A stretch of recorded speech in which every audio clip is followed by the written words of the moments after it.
Broadway and Battery. You're listening to Damon Bruce and Ray Ratto on 95.7 The Game. Brought to you by BMW Fairfield. So how would you actually go about hitting an NFL quarterback? Because it doesn't seem like players understand how to do it. It doesn't even seem like quarterbacks understand how they should be hit. It doesn't seem like NFL officials totally understand how quarterbacks should be hit. And we, well, maybe not me, but you, as football fans, one week are totally outraged by how violent quarterbacks get hit, and then totally outraged the next week on how gently they still get laid down on the turf, yet flags still come on out. That was on display last night in the Monday Night Football game. Oh, Raiders, you can take them out of you can take them out of the Bay Area, but there's just something about the Raiders that forever lingers, and we'll get into all that. Welcome. It's good to have you here today. It's great to have Larry Krueger back in for Ray Ratto, and it really is like a problem that the NFL has now. There is a desire to protect quarterbacks, which is getting in the way of defenders plying their trade that they are paid to ply. I mean, how could you possibly have a job that says I'm supposed to hit quarterbacks, and then that is almost being outlawed in real time? I know. I mean, it's and now there's so many different things wrong with it. If you're a young athletic quarterback, a la Tua Tagovailoa, say that 5 times fast, you can get slammed to the turf with authority.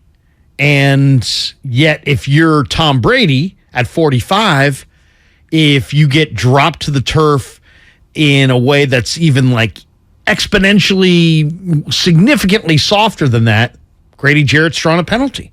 So where is the line? And I think if you're a defensive lineman or a linebacker or blitzer, I mean, heck, Nick Bosa talked about it this week. He's like, he almost like wants to, these guys are now so cognizant of the penalty flags that anytime they fall to the ground around the quarterback, they try to kind of like back away, like, hey, not me. Like, I'm not touching him. Like, right.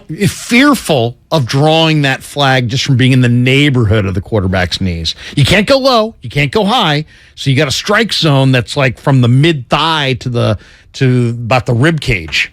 And you better not hit him with authority. You better not go down in a heap. And otherwise, when you are taking him down, you better twist your body in a half gainer to make sure that you do not land on this quarterback now, because they are officiating landing on quarterbacks with full body weight as if that isn't a part of tackling someone everywhere else on the football field. It is something else, and I'll tell you, Chris Kasurik, who is one of the best position coaches in football, the 49ers defensive line position coach, it's amazing how frequently the 49ers actually do get to the quarterback, especially just over the last couple weeks. What, they got 13 sacks over the last few weeks? But they're not drawing this seen far too often penalty in the league. So that's one of the things that another one of the things that the 49ers defense really has going for it. They've figured out a way to hit a quarterback, pressure a quarterback often, and not pick up what seems to be an epidemic of some ticky-tack fouls and flags around this league. And we had another one last night as Kansas City had a strip sack overturned when the referee decided that Chris Jones came down with his full body weight on Derek Carr, who was fumbling the ball in real time for sure. And at that point in time, you could tell that Chris Jones was more interested in going after that fumble than how he landed on top of anyone, which he should be. Yeah. Ball on the ground. Go get the ball. That's part of the game. And the ref, Carl Cheffers, yep. Cheffers, yep. Like, he basically gave up the goat with his post-game quote that he was given to the pool reporter when he said, and I got to read this, the quarterback is in the pocket. He's in a passing posture. He gets full protection of all the aspects of what we give a quarterback in a passing posture. This is what he told the pool reporter. My ruling was the defender landed on him with full body weight. The quarterback is protected from being tackled with full body weight. Larry, we now have a league where officials feel it is their job to protect quarterbacks as much as it is the quarterback's offensive line job to protect that quarterback. And the reason why is because money. There are 25 quarterbacks making at least $25 million this year. It is a positional investment that owners have basically changed the rules to protect that asset. I wasn't even talking about that money. I was talking about the money that's lost if it's your backup quarterback going against another team's backup quarterback as opposed to your starter against some other team's starter. You know, if this game was Brock Purdy and going up against Desmond Ridder, it probably doesn't get as good a ratings as Jimmy G going up against Marcus Mariota. And even those are not great comparisons, but you see what I'm saying. And if it ever happened in a playoff game or a Super Bowl, the difference in revenue would probably be significant. So the quarterbacks are the meal ticket, so they're going to protect them. But what we have right now is just nobody knows. So ultimately, do what you, instead of the quarterback must go down, he must go down hard. The quarterback must go down, but he must not go down hard. You know what I mean? Right. That's the new rule. I mean, think of the Ram-Niner game. Nick Bosa rushed Matthew Stafford, got him in his arms, and just kind of flinged him to the ground. He didn't land on him, but he flinged him to the ground kind of hard. Harder than Grady Jarrett flinged Tom Brady to the ground. But Jarrett then fumbled, lost his footing and stumbled over the top of Brady. It wasn't like driving Brady into the turf. He just was above Brady. And boom, he gets the penalty. And it's now we're asking 330-pound defensive tackles to have body control of NFL wide receivers. You know, I know what roughing the passer is. Charles Martin against Jim McMahon once upon a time. When you got a hit list and you're literally crossing numbers off your towel with a Sharpie. Yeah, I know what roughing the quarterback is. There's the famous Potter Stewart quote. Potter Stewart was an associate justice of the Supreme Court from like the 50s to the early 80s. And in his famous obscenity case, he gave the non-definition of obscenity, which I think fits better than anything that could actually try to define it. He basically says, I can't define it, but I know it when I see it. I can't define what roughing the quarterback really is because it comes in different shapes, sizes, and colors. But I know it when I see it. I absolutely know what a dirty play on a quarterback looks like other than a play on a quarterback that is routine in a football game that is just one guy trying to make a play. And the roughing the passer is the only rule in the NFL rule book where the referee is actually coached by the league to always err on the side of caution. So right there, it's set up to fail. And I think, as we talk about, instead of us, I thought we'd have a little difference on the show today, Larry. Instead of us just bringing up the problem and harping on it, we try to come up with maybe a solution. And this is a really hard problem to solve. I think this play has to be reviewable now. I think they absolutely have to decide. Because they've created nuance. Yes, they have to decide that this is a reviewable play because trying to judge intent in real time is a hard thing to do. When a football player is walking into a tunnel and bumps into a cameraman, this whole Davante Adams thing, like that happened. Well, he didn't bump into him. I know, but that happened. That happened at the speed of walking, right? And you got a million different opinions as to what really happened. And what the hell's that guy going? I mean, come on, man! You're going to the hospital. I'm sorry. You're going to the hospital. Yeah, really. You go look at that again. And then say, was that hospital worthy? That guy was in his 20s. I got people who are like, he could have hit his head. He could have had whiplash. He fell on his fanny.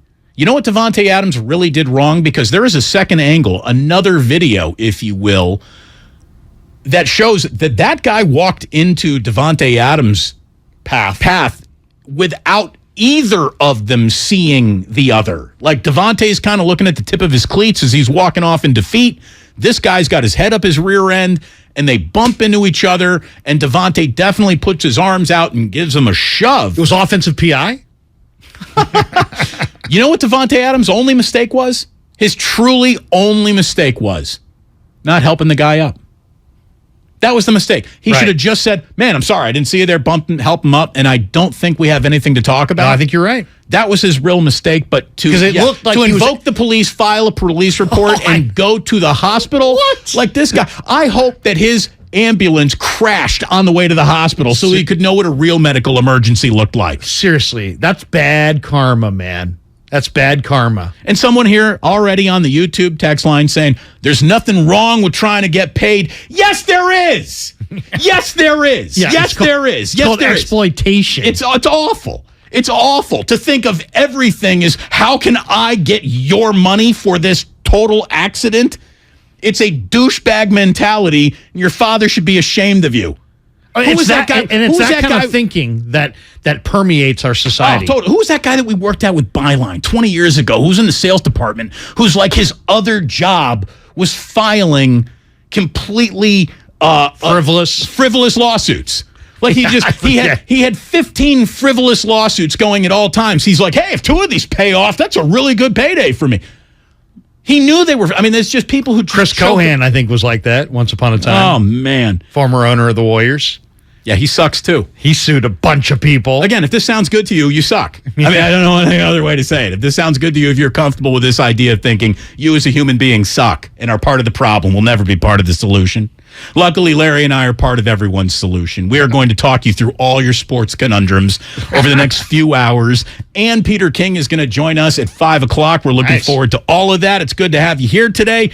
Damon and Ratto with Larry in. We are brought to you by BMW Fairfield, now open in the Fairfield Auto Mall. And we'll let you know that the Warriors are back on tonight, baby. Here they come on 95.7 The Game. They got the Portland Trailblazers in town at Chase Center for a preseason warm-up. As the season gets closer, we'll let you know that the opening night is October 18th. You can go ahead and click and roll, oh my, on Warriors.com right now or call 888-GSW-HOOP.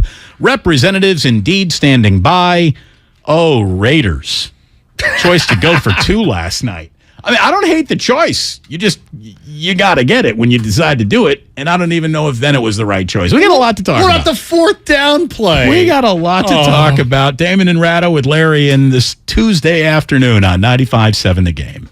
Dr. Trudy Fleer here with the 5G Home Recovery Podcast. Let's discuss a very real existential threat to internet speed. It's a big one. Ready? T-Mobile Home Internet. It lags. Ugh. Now, what is lag? Lag is a delay in data being transmitted across the internet. For example, you're hitting that hot drop, the parachute cuts out, you've got an unsuspecting bot in your sights, and lag! You were actually eliminated 10 seconds ago. Nobody deserves that. So stop letting T-Mobile Home Internet ruin everything and switch to Xfinity. Learn more at xfinity.com/TMOFax. Get an amazing value on Xfinity Internet with unlimited data included. Switch for $55 a month for 2 full years with no annual contract required and no equipment fees for 24 months. Go to xfinity.com/TMOFax, call 1-800-XFINITY, or visit a store to learn more. Requires paperless billing and autopay. Ends 10/17/22. Restrictions apply. New fast internet and xFi Complete customers only. xFi Gateway required. Taxes and fees extra and subject to change. After 24 months, regular rates apply to all services and devices.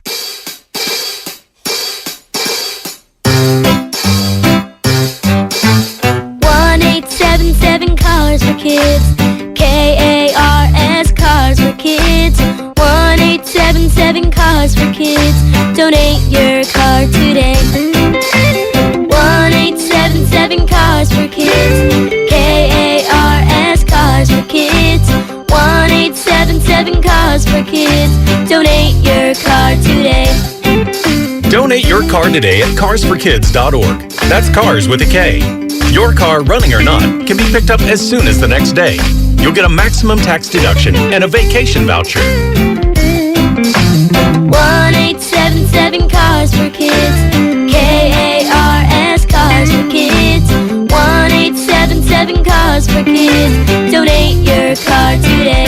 Now accepting donations of land, homes, buildings, or any kind of real estate. The following is an attorney advertisement. If you get sidelined by a workplace injury, the workers' compensation attorneys at Boxer & Gerson can help get you back in the game. Our team of skilled attorneys will fight by your side for the treatment and compensation you deserve. We care about justice for injured workers. That's what makes us Northern California's premier workers' comp law firm. Call Boxer & Gerson at 510-345-2341 or visit boxerlaw.com for a free consultation. Boxer & Gerson, your life is worth the fight. O'Reilly Auto Parts specializes in keeping your car on the road. Not sure how much life is left in your battery? Our professional parts people will test it for free. If it does need to be replaced, we'll help you find just the right one to fit your car. Our Superstar batteries are built to handle even the toughest conditions. Visit O'Reilly Auto Parts today. O'Reilly Auto Parts. The award-winning documentary Beyond Homeless, Finding Hope offers real hope for transforming homelessness in San Francisco. Watch at beyondhomeless.org. As you know, sports teams plan well ahead of the next season. If you're thinking of remodeling your home, consider the same strategy. Talk with your designer or builder now about your next project. Golden State Window and Door has new inventory coming online. Milgard, Anderson, and Marvin. See Golden State Window and Door's wide variety of accessories at convenient showrooms across the Bay Area or goldenstatelumber.com. Since 1954, Golden State. When you succeed, we succeed. Realtors abide by a code of ethics. This is Article 9 in action. Beth, a first-time homebuyer, knew nothing about the home buying process, except that she wanted to buy a home. But her realtor had the expertise to make sure Beth understood every document, even giving her copies to review with her lawyer so Beth could close on her first home with confidence. Complicated things explained in simple terms. The difference between an agent and a realtor is real. Realtors are members of the National Association of Realtors. That's who we are.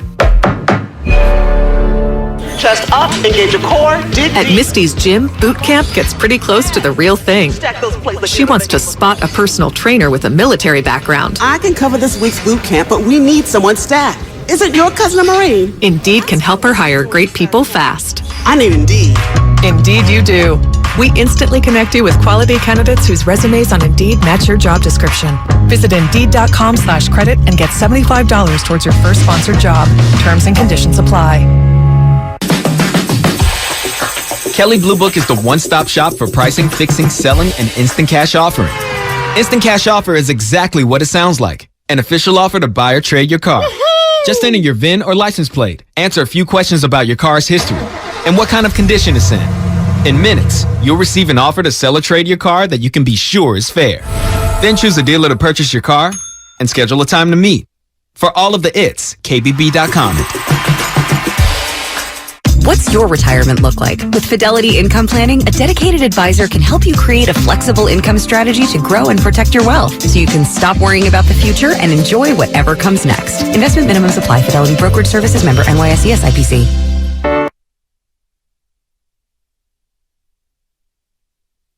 Now back to Damon and Ratto on 95.7 The Game. Brought to you by BMW Fairfield. Now open in the Fairfield Auto Mall. Visit BMWFairfield.com today to book your visit. So they keep on telling me that Damon and Ratto now streams for the kids, for the people. But what do you know? Today, a man of the people joins us. Larry Krueger is with us once again, wearing a collared shirt. Look at that. Wife dress you today? Dress myself today. Nice. Dress myself most days. Nice. Most days. We're brought to you by BMW Fairfield, now open in the Fairfield Auto Mall. Visit BMWFairfieldtoday.com, BMWFairfield.com to book your visit. You can book a visit to come and check us out on Twitch or on YouTube on our 95.7 The page, 95.7 The Game page. I just said hello to the chatters. Lots of different languages being used today on the chat line, and there's this weird pop-up ad for some porn channel. It's really weird. The internet's just a weird place. I don't know what to tell you. It's the porn bots rule the YouTube from time to time. Lots of bots. You got bot problems where you are? They've been known to creep in, but you can get rid of them pretty quickly. Well, again, I can't define it, but I know it when I see it. Yeah. We're talking obscenity, we're talking pornography, and we're talking about roughing the passer. My goodness. It is. It ain't easy to be an NFL official. It's a hard game to officiate. I mean, it's getting to the point, though, where, if the league really seriously wants to protect its quarterback investment, yet still play the sport of football in a way that it's recognizable to all of us, you either have to put size and weight restrictions on defensive players now. And, you're not allowed to play on the line of scrimmage if you're over 6'6" and 290 pounds. I don't know what to tell you. You're You're going to need to make humans smaller, faster, and weaker, which football will never be looking for unless it's ruled in. Or they've got to have an element of video review. And what I think, get Sean Salisbury to do this. I love Sean Salisbury, and Sean believes in the game. From the football hour, that Sean Salisbury? Our very own Sean Salisbury. The former Trojan? Yes, the one. Get him to be the NFL's official on roughing, because he was a quarterback. He loves quarterbacks, but not as much as he loves the sport of football and the way it needs to be played. I've heard Josh Allen. I've heard Tom Brady say on the record, it's getting it's a little out of balance the way that quarterbacks are being officiated. Quarterbacks think that they're being laid down too gently on the turf at times, or in a way that where a normal play is now considered a straight up personal foul, and they're officiating the contact. That's the other part of it. They're officiating who's getting hit and what the contact looks like. Remember the Drew Brees, Ahmad Brooks play from a couple years ago in the Dome?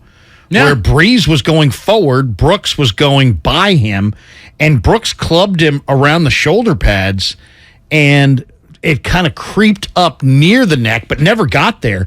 But he was going one way, and Brees was running the other way, and so Brees literally got leveled. And they officiated a personal foul against Ahmad Brooks when he hit him in the strike zone, stayed away from the head, stayed away from the neck. Wasn't on the face, man. Wasn't on the face. Wasn't low, wasn't high, but they officiated the contact. And then they also officiate who's getting hit. So the 45-year-old Golden Boy, he's gonna get personal fouls called against defensive linemen that Trey Lance probably would not have had, or Justin Fields, if he gets sacked on the exact same play, probably the flag doesn't come out because those guys are more athletic and they're younger and more capable. A couple of years ago, I saw a montage that some Ravens fan put together about look at the hits that Lamar Jackson is allowed to take as opposed to every other quarterback in football. I mean, it was just, play after play of just guys leveling Lamar Jackson. Well, and then there's another angle to this thing. Lamar, when he takes off as a runner, you can hit him as a runner, but you still can't hit the Tom Brady's of the world as a runner. You still can't hit the fragile pocket passer guy at all if he's a runner, but you can smoke Lamar as a runner. And look, I understand that different guys' reputations, just by human nature, get them officiated differently. But it can't be that different. It can't be different rules for different guys, and different actions create different results across the board. The referees have to stop officiating this guy this way and then that guy the other way. I mean, it just has to stop. It has to be uniform across the board. Right. Josh Allen is thick. Jared Goff is thin. But doesn't matter. They shouldn't. So you can't officiate contact, because if I hit Josh Allen, he ain't going anywhere. But if you hit Jared Goff the exact same way, he may go flying. So that can't be part of the equation, but it is.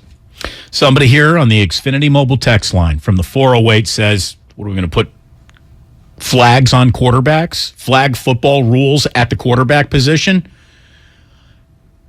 As lame as that sounds, there'd almost be more integrity to it. Because let me tell you what's going to happen here, Larry. Because every single coach in football is an evil, diabolical, vindictive loophole searcher.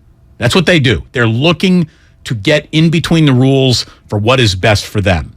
I mean, you might have been offended by Greg Williams saying affect the head. Believe me, every single 49ers defensive coordinator was preaching, go destroy the other team's most crucial players in the most crucial moment any chance you get to do it. That's football. It ain't nice. It ain't friendly. Affect the head is what the league has always been about from a defensive standpoint. Pretty much across the board. This league is going to get coaches who get so frustrated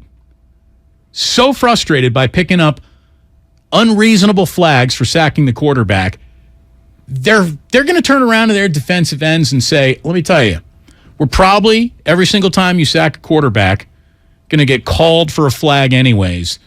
So the next time you hit a quarterback, land with 120% of your weight on top of him. Like, seriously, go get your money's worth. Bury him. Hurt him. Because we're going to draw the 15-yard penalty even if you do it cleanly. Even if you wrap him around his hips and lay him down on his side, you're still going to get a flag. So you might as well get the player out of the game. That's what's going to happen. That's the pendulum swing that the NFL is creating with its over-officious position on hitting the quarterback. They're going to get more quarterbacks actually hurt, I think, than protected in the end, because defensive coordinators are just going to say, you know what, bury him. Wait until we haven't even seen this really get pushed to the absurd. It's going to get pushed to the absurd when one starting caliber quarterback who has a really weak backup team qualifies for the Super Bowl without him. And we have to watch a backup quarterback play in the Super Bowl. The reaction to that is going to be something like we've never seen, because it's going to cost the NFL money, and it's going to hurt them and become a discussion point and a debate topic. I don't think it does, though. I mean, the Super Bowl stage, maybe for 2 weeks. Who's not going to the Super Bowl party to watch the Super Bowl? No matter who, it's laundry. Imagine this, though. People are rooting for laundry. Imagine the Niners and Chiefs have a rematch in the Super Bowl, and Patrick Mahomes gets clotheslined, and it's Chad Henne time. I like the Niners' chances. And it's the Niners and Garoppolo against the Chiefs and Chad Henne, and you get 2 weeks to talk about it. Imagine what... I would say this. If they really want to make an impact, make it so you cannot land on the quarterback at all, in any way. You can't land. You can two-hand shiver him, you can throw him down, but you cannot land on the quarterback. That would be the only thing I could think of that would be more severe than what they've already done. It feels like there has been an overcorrection to a problem that exists more conceptually than in reality. I mean, I'm not looking at a league that is missing important starting quarterbacks week after week after week after week. Like, I'm not seeing that. Are you? No, but they might argue that their rules have prevented it. But did they? I mean, here's the thing. If we knew how to prevent sports injuries, they'd never happen. You know, I mean, like, if we honestly knew X, Y, and Z equals the outcome you're looking for, well, then X, Y, and Z would be in full effect in every single locker room and every single league all the time. It's sports. Guys get hurt. Full contact sports played at the highest level. You know, would it suck if the Chiefs had to go to the Super Bowl without Patrick Mahomes? Sure, but it ain't my problem. It's not my problem. And let me tell you, Patrick Mahomes or not, it's the Super Bowl. They're going to get a massive audience, no matter who shows up. But their numbers show that if they're starting quarterbacks out, less people watch. And I don't even need to see those numbers to know that that's probably true. That's almost assuredly true. It's almost a definite. But the question is, I don't know what has ever equaled. I'm sorry, I didn't mean to interrupt you. I was going to say, what do you do about it? Like, what do you do for teams like the 49ers who have built their team around defensive line play? I've never believed in the argument. This is why people aren't watching. Like everyone. Well, the protest of the anthem. Then Colin Kaepernick offends me. Then Black Lives Matter offends me. Then the fact that they're putting all these social media messages on the back of helmets and in the end zones. Like all these people who say I'm never watching football again are part of the same audience that grows every single year a football game is played. I mean, the amount of complaining on the internet saying I'll never are the same people who are searching, how do I get Amazon for the Thursday night game? Right. You know, I mean, like, it's just blowhard after blowhard telling you what they're about to do, and then they never do it. People are going to show up to watch no matter what the hell happens. There's nothing that drives football fans away. That has been improved. I mean, you got all these people saying, oh, look what happened to Tua. Oh, my God.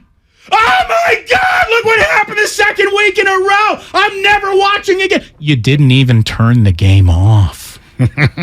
You didn't even turn the game off that offended you so much. Not a single person stopped watching Dolphins-Bengals that Thursday night. Not a single person. Yeah, what would kill the NFL? Only probably if they eliminated gambling and fantasy. If they eliminated all forms of gambling, that might hurt the NFL. Because I'll say this, though. What makes the NFL popular? Gambling, violence, appointment television. I think those are three. And we just love football. I mean, there's like a pure, actual, nothing wrong with it. We know where it's going to be. Yeah. And we know how violent it's going to be. And we can wait. And we can wager on it. Yeah. And we can wager on it big, or we can wager on it like fantasy, like penny ante gambling. And so people already like it less because of the less violence, but we all can kind of come to grips with, hey, you know what? If you really care about the players, it was somewhat of a guilty pleasure for us anyway. I guess we still like football. We'd rather see it with big hits because it's more exciting. There's more of an element of danger with the big hits. But we all love it to a degree, and we care about the good health of the players to some degree. At least we do in theory, and so we can come to grips with, it's less violent. Okay, it's still violent, but it's less violent. But you're lying to yourselves. I mean, this is like, we have to tell each other lies. Look at it this way: if you're a football fan, you're compartmentalizing an awful lot of civilized society to be a football fan. That's just the way it is. It's a way to, I can't make you feel better about your bloodlust. It's not up to me. That's for you to figure out. I love it. I'm here for the biggest, nastiest hits you can put all over the field. I'm sorry. I would have 100% been the guy in the Roman Coliseum, been like, what, lions versus humans today? What bring on the Tigers? What time? Yeah. A double header? It's there is a show on one of the Spanish channels called Alarma, and it is, I don't speak Spanish, and I never even took Spanish, so I don't even speak even any Spanish, but the drastic nature of what they will show on the footage is so drastic that you'll see stuff that you would never see on network TV, you would never see on local TV, but you see it on Alarma. So it's like, hey, when I'm flipping by there, I'm like, hey, maybe I'll see what's on there for, a car runs into a crowd of people. We actually see all the people getting run over. Where you would never see that here on regular television. They would somehow turn your eyes away, or some news editor would say, you know what, we can't show that.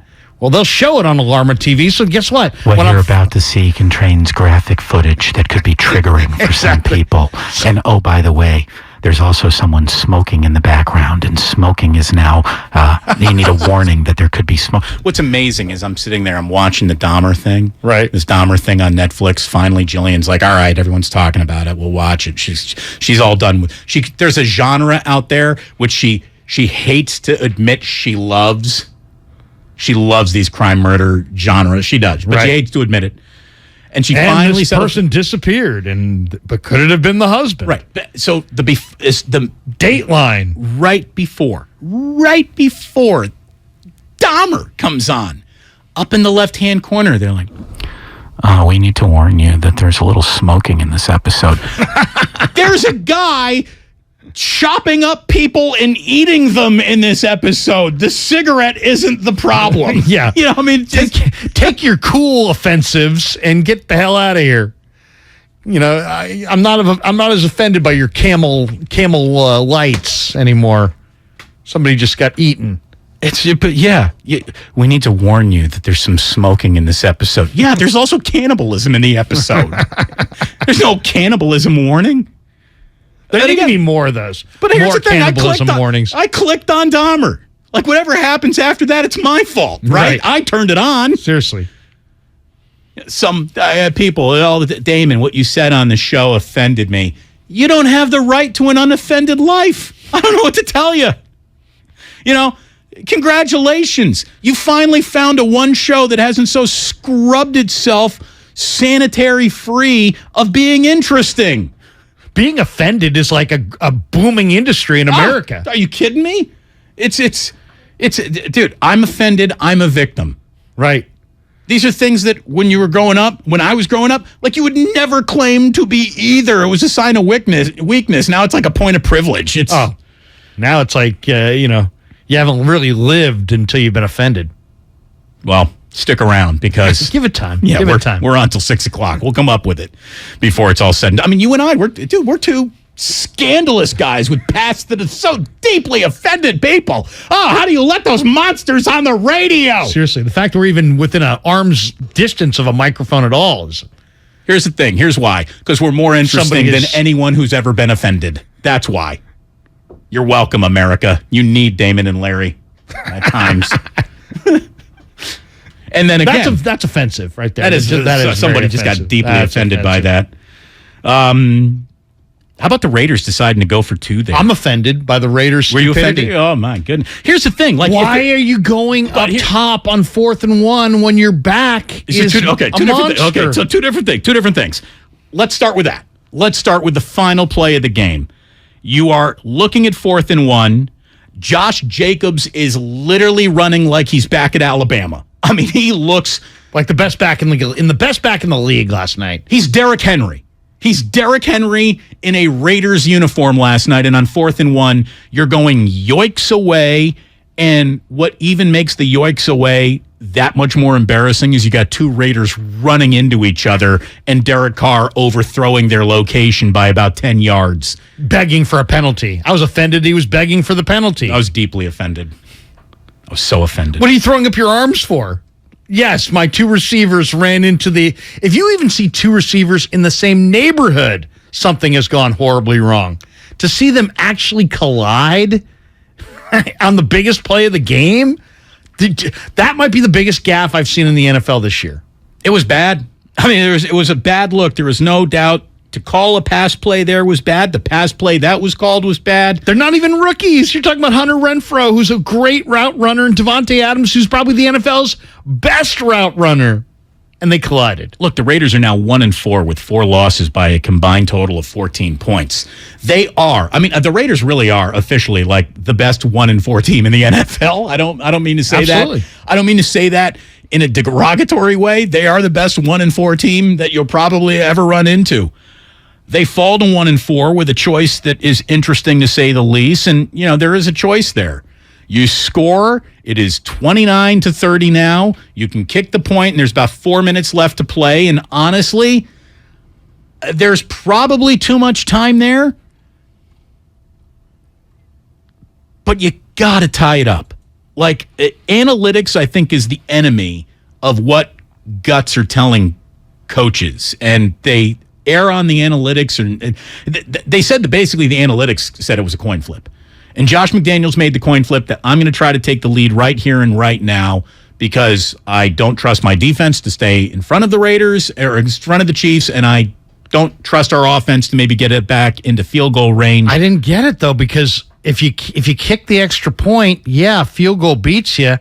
But guess what? If you go for 2, I don't know, a field goal beats you. Yeah, a field goal still beats you. So what are you doing? Well, you're trying to take the lead here and now, and then we'll get off the field, and then we got to take some. We'll be the ones killing the clock to win the game. Because your defense is going to stop Mahomes and Kelsey and Clyde Edwards-Helaire and Andy Reid. Really? Really? That was bad. That was bad. It was a bad call. It was a bad choice. But again, Josh Jacobs pounds that in. It's 31-30, and Josh McDaniels had the Raiders defense held on as being, heralded as a riverboat gambler, and that's the kind of muy agresivo coach that Raider fans have been dying for. Like, had it worked out, the man's a genius. It didn't work out. The game ended terribly for the Raiders. Okay. So it looks bad. Josh Jacobs, you want to know what Josh Jacobs' average per carry was last night? Oh, it was like 7 yards. I mean, he was 7.3 yards a carry. Yeah, you might want to give it to him on 4th and short. He's having a career night. Hand him the ball. Not only that, he had several runs where he got kind of stonewalled, kind of bounced back, and he had so much energy and electricity in his legs. He had 2 or 3 runs where he got stonewalled and then had like a second effort and like busted off a new run. It was like he was having a career night, and you didn't hand him the ball. The funny thing is the Raiders defense actually kind of got the stop it needed at the end. Yeah, amazingly. And it just didn't work out. I mean, you can take the Raiders out of Oakland, but there's still a lot of those Oakland Raiders left in Las Vegas. They have changed the coach. They have changed the wide receiver. They're a better team. But, man, when the chips are down, there is no team that pees down its own leg quite like the Raiders. It's something else. And it doesn't seem to matter who's in the helmet. It's just, They're up 17-0, weren't they? They were up 17-0. They gagged that one away, no doubt. I've just been told by Lucas that he has run into a guest that was unexpected, but he put in a call to Festus Ezeli. And with the Warriors playing a little bit later on tonight, with the development of James Wiseman being something that we want to talk to Festus about, and, of course, those locker room dynamics that have defined the Golden State Warriors early on here between Draymond and Jordan Poole, it might be very interesting to say hello to Festus. So we're going to do that, and then we're going to come on back, take your calls. What the hell happened to Hunter Renfrow? Like, he was really good, and then he forgot how to play football. It's very weird what's happening with him. You know what happened to him? What? I put him on the Krueger fantasy squad. And the kiss of death. The kiss of death. That's the ultimate kiss of death. It is Damon and Ratto here on 95.7 The Game with Larry Krueger in for Ray today and later on this week. And we are brought to you by Fremont Bank, full-service banking, no compromises. Festus Ezeli is going to hop on with us next just for a little bit on 95.7 The Game. Do you think all premium fuels are the same? Well, your engine doesn't. Shell V-Power Nitro Plus helps keep your engine running like new because it's engineered to defend against 4 main engine threats: gunk, wear, corrosion, and friction. So next time, choose Shell's most advanced fuel ever. It's fuel for thought. In engines that continuously use Shell V-Power Nitro Plus premium gasoline. It's easy to think all money managers are pretty much the same. But at Fisher Investments, we're clearly different. Different? How? You sell high-commission investment products, right? No. Fisher Investments doesn't sell any commission-based investment products. Well, you must earn commissions on trades.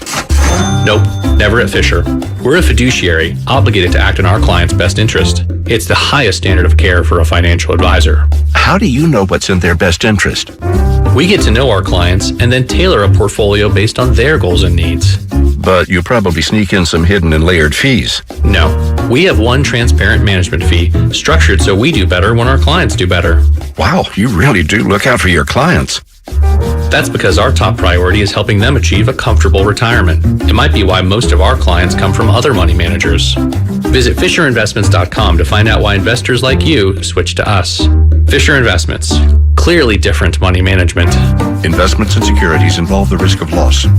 Kirby is your driveway mechanic. They bring the shop to you with brake replacements, oil changes, washes, and so much more. Get $50 off your first oil change with code OIL50 at Kirby.com. That's CURBEE.com and use code OIL50. From carriage house to glass aluminum doors, R&S Doors has a full line of commercial and residential garage doors and gates to suit anyone's taste and budget. Visit rsdoors.com. R&S Doors. Look for the red truck. If you own a business, this has been a bumpy ride. From pandemic to inflation, I'm sure you could use a break. If your business has 5 or more employees and survived COVID, you might be eligible to receive a payroll tax refund of up to $26,000 per employee. The challenge is getting your hands on it. Hi, I'm Howard Mackler, and that's why I founded GetRefunds.com to cut through the red tape and get you the money. The team of tax attorneys we have put together are highly trained in this little-known payroll tax refund program. We do all the work, charge not a dime up front, and simply share a percentage of the cash that we get for you. Businesses of all types can qualify, including those that took PPP, nonprofits, and even those that had increases in sales. We have helped return over $1 billion to businesses, and we can help you too. Just go to getrefunds.com/sports, click on Qualify Me, and answer a few questions. This payroll tax refund is only available for a limited period of time. Don't lose out on up to $26,000 per employee. Go to getrefunds.com/sports. That's getrefunds.com/sports. Your most valuable asset is your time. So why should buying a car eat up your whole day? At BMW of Fairfield, we value your time as much as you do. So once you've decided on your next car and how you want to buy it, we'll have you behind the wheel of your ultimate driving machine and on your way home within 1 hour. There is a better way. Experience it for yourself at BMW of Fairfield. One price, one person, 1 hour. Neuropathy pain? Call Dr. Robert Dees, DC, 925-393-0100. Everything, our farm, our stand, our pop-up shop, it really all started when we discovered the benefits of local, raw honey for our family. And then we decided to turn it into a business. We were looking for something to help us get up and running. So we got the Chase Business Complete Banking Account. It's more than a bank account. It comes with Quick Accept, which lets us take card payments anytime, anywhere in the U.S. using the Chase mobile app. Plus, we get same-day deposits at no extra cost. For us, it's more than honey. It's about sharing a little sweetness with the world. Get the Chase Business Complete Banking Account with the essentials you need to help get your business going. Learn more at chase.com/business-complete-banking. Chase for business. Make more of what's yours. Quick Accept is not available in U.S. territories. Enrollment required. Usage subject to approval. Same-day deposits available for payments before 8 p.m. Eastern Time, Sunday to Friday. Fees and rates apply for checking and processing. Limitations and restrictions apply. Participants compensated. Merchant services provided by Payment Tech LLC and WePay Inc. Subsidiaries of J.P. Morgan Chase Bank and a member FDIC. Is there something really absurd that skeeves you out? Getting a paper cut on my eyeball. A fear you can't shake. I'm going to leak ocular fluid down my cheeks. It's going to go into my mouth and I will perish. Whatever scares you, I want to talk about it. Join me, Larry Mullins, on my new podcast, Your Weirdest Fears. Listen and subscribe to Your Weirdest Fears on the Odyssey app or wherever you get your podcasts from. Kansas City Steak Company, another AmericanEagle.com success story. Started in 1932 as a family-owned butcher shop, today they're a leading distributor of superior all-American steaks delivered right to your door, ready for the grill and your taste buds. When it came to their website, an average site wouldn't do. They chose AmericanEagle.com to take their website to the next level. With a dramatic increase in competition and a softening market demand, they had two challenges: improve their brand presence and message, and produce a positive return. AmericanEagle.com got to work and executed usability studies and detailed audits of site experience, digital assets, and marketing. The result? An integrated digital marketing and customer experience plan, organic traffic increase of 20%, and a long-term roadmap for success. If you love great steaks, go to kansascitysteaks.com for website design, development, and online solutions that bring efficiency and results. Visit AmericanEagle.com. If you need a results-driven website, call the team at AmericanEagle.com at 877-WEBNOW1. That's 877-WEBNOW1.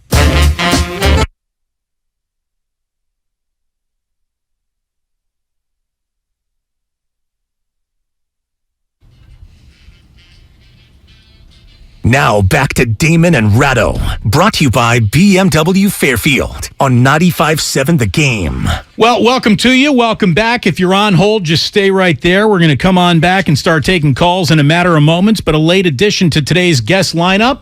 We're very happy to welcome in Festus Ezeli, who's actually got the night off. He's not going to be doing any pre or post for this Warriors preseason game tonight against the Portland Trailblazers, but he's nice enough to stop on by here. It's Damon and Ratto on 95.7 The Game. Ray is not here this week. Larry Krueger in for Ray Ratto. And Festus, it is a pleasure to have you on. It's been a long time since we've had the pleasure to say hello. How are you? How was your summer? How was the off season?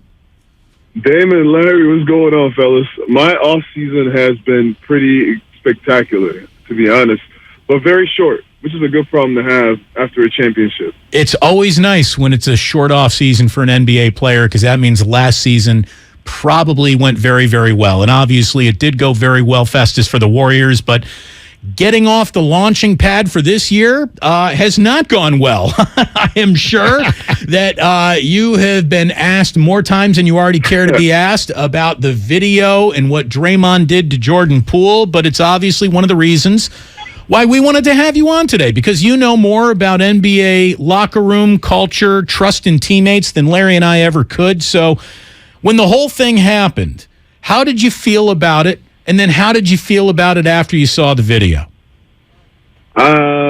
First thing I thought is, I wonder what Jordan Poole says.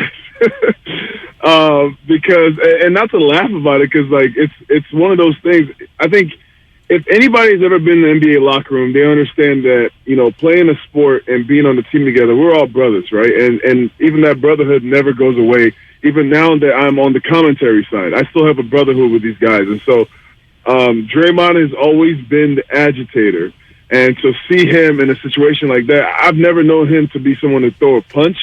I've only ever known him as a guy who chips at people. And then when you fight, there's like a lot of pushing. So that was something that it felt out of character for him. So, you know, there's even in listening to the interviews and talking, it's just understanding that, you know, it must have just really been a bad day for Draymond, you know, and we all are, you know, we're all guilty of things like that. I'm definitely not somebody who's going to sit here on my high horse and reprimand him for it. I don't think it was the right thing to do as a leader, but at the end of the day, like, you know, sometimes our emotions get the best of us. And so I saw that video, and I was really more upset about the fact that the video got out, because if you sat there and you scrutinized every detail of practice from, you know, all the teams, I'll speak from the locker rooms I've been in, there's a lot of those kind of situations. That's not for the public to sit there and judge. It's actually supposed to be between the team. And so this is going to be a tough road for the Warriors to navigate, but if there's any team that can navigate it, especially with Steve Kerr and Steph Curry at the helm, I think that the Golden State Warriors can handle this. You know, there's a lot of unknowns. We don't know the background in their relationship, and we don't know exactly what led to it. But I agree. To me, the fight, and I guess maybe I'm in a smaller minority of people that I don't like. When I first heard there was fisticuffs, and then I saw it, I didn't have any. I didn't change from like, oh, there was fisticuffs, and then I saw the punch and thought, wow, this is on a totally different level. I know what fisticuffs looks like, and I felt like that's what I was expecting to see. It was a little bit more on the power side. It was more of a power punch than like a typical fight between non-fighters, which oftentimes is a slap fight. But beyond all that, Festus, what should Golden State do? I mean, what should they do with Draymond? Do you trade him? Do you cut him? Do you fine him? Do you suspend him? What is the proper thing to do? Traded after a punch in a fight. I mean, listen, like I said, I am definitely not someone to sit here and act like that's something that's above any. Like, I've been in a game where my emotions got the best of me, and they didn't trade me after I did something. So that's a situation that it is a tricky situation, because you have a leader in Draymond Green, and I feel like this action, maybe it affects the way people view the Warriors, but I don't think it affects the way you view Draymond, because Draymond has always been a guy who's an agitator, right? They have to mend their relationships. You know, their relationship has to be mended in some way, at least enough for them to go play a game, because at the end of the day, you have a job to do. The Warriors need to win, and you need both Draymond and Jordan Poole at this current moment with the team and the makeup that they have to win games. So I think that they just, you know, they have to figure out a way. As brothers, we all get on each other's nerves. I'm sure you guys have family that you guys get into fights. You figure out a way to kiss and make up, and y'all get to doing what you need to do. And because at the end of the day, everybody else in the NBA, this is what I saw. I saw everybody else in the NBA being excited to see the Warriors have some issue, because this has been a moral, like a high character organization for such a long time. And what is the thing that can break this team down? It's something where they feel like, okay, well, the players themselves have to break this down, because the trades haven't affected them. Kevin Durant leaving has not affected them. They still won a championship. So what can we do, and what can happen to break this dynasty down? Because we don't stand a chance of winning. This is how I see it anyway. And so everybody got excited because they saw, oh, well, this could be the thing. I don't think this is going to be the thing. I think that Steve Kerr, Steph Curry, Draymond Green is a leader. He's a born leader. And when the time comes, I've seen him play his best basketball after making, being suspended in a Game 5 of in the finals. So I just say that this is just going to be one of those tests.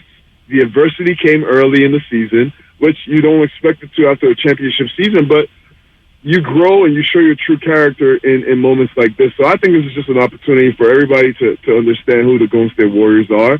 And it's going to be a good challenge for Bob Myers to be able to manage a situation like this. Also, because it is public, right? You have everybody scrutinizing what the decision is, or whatever the reprimand is going to be. Everybody's going to be scrutinizing it. So that's a thing for Bob Myers and Steve Kerr to handle. And then it's going to be a little bit of a dark cloud for a little while, because everybody's going to be talking about it. But once the games start and the Warriors start doing what the Warriors do, I think it's going to be old news really quickly. Tip it off and beat the Lakers on opening night. This is probably in the rearview mirror quickly indeed. Festus Ezeli, nice enough to join us here on 95.7 The Game. How much is on Steph's plate to get this team through this? How do you think Steph, if he were, judge and jury all by himself, how do you think Steph Curry would handle this? If Steph Curry were a judge and jury, it's kind of funny because I think this is a new situation for everybody in the situation, right? Like this is a new territory for Draymond because Draymond is usually the guy who has to, sit there and be one of the guys who helps mend the situation. No, now he's on the other side.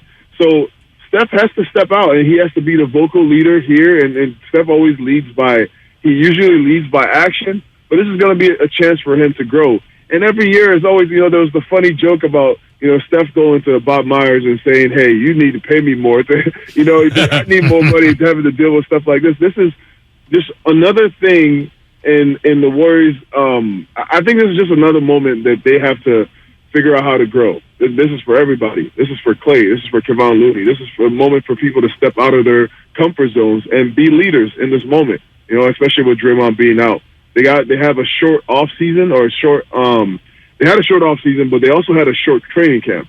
And all this is more stress on the team because they have to, instead of working on their sets and working on plays and getting ready for the season, they're having to deal with this drama. And then not having Draymond there, who's one of the best playmakers on the team, it's going to affect the team for a little while. But last season, they dealt with some drama. They lost players. They've got players back. They dealt with all the drama.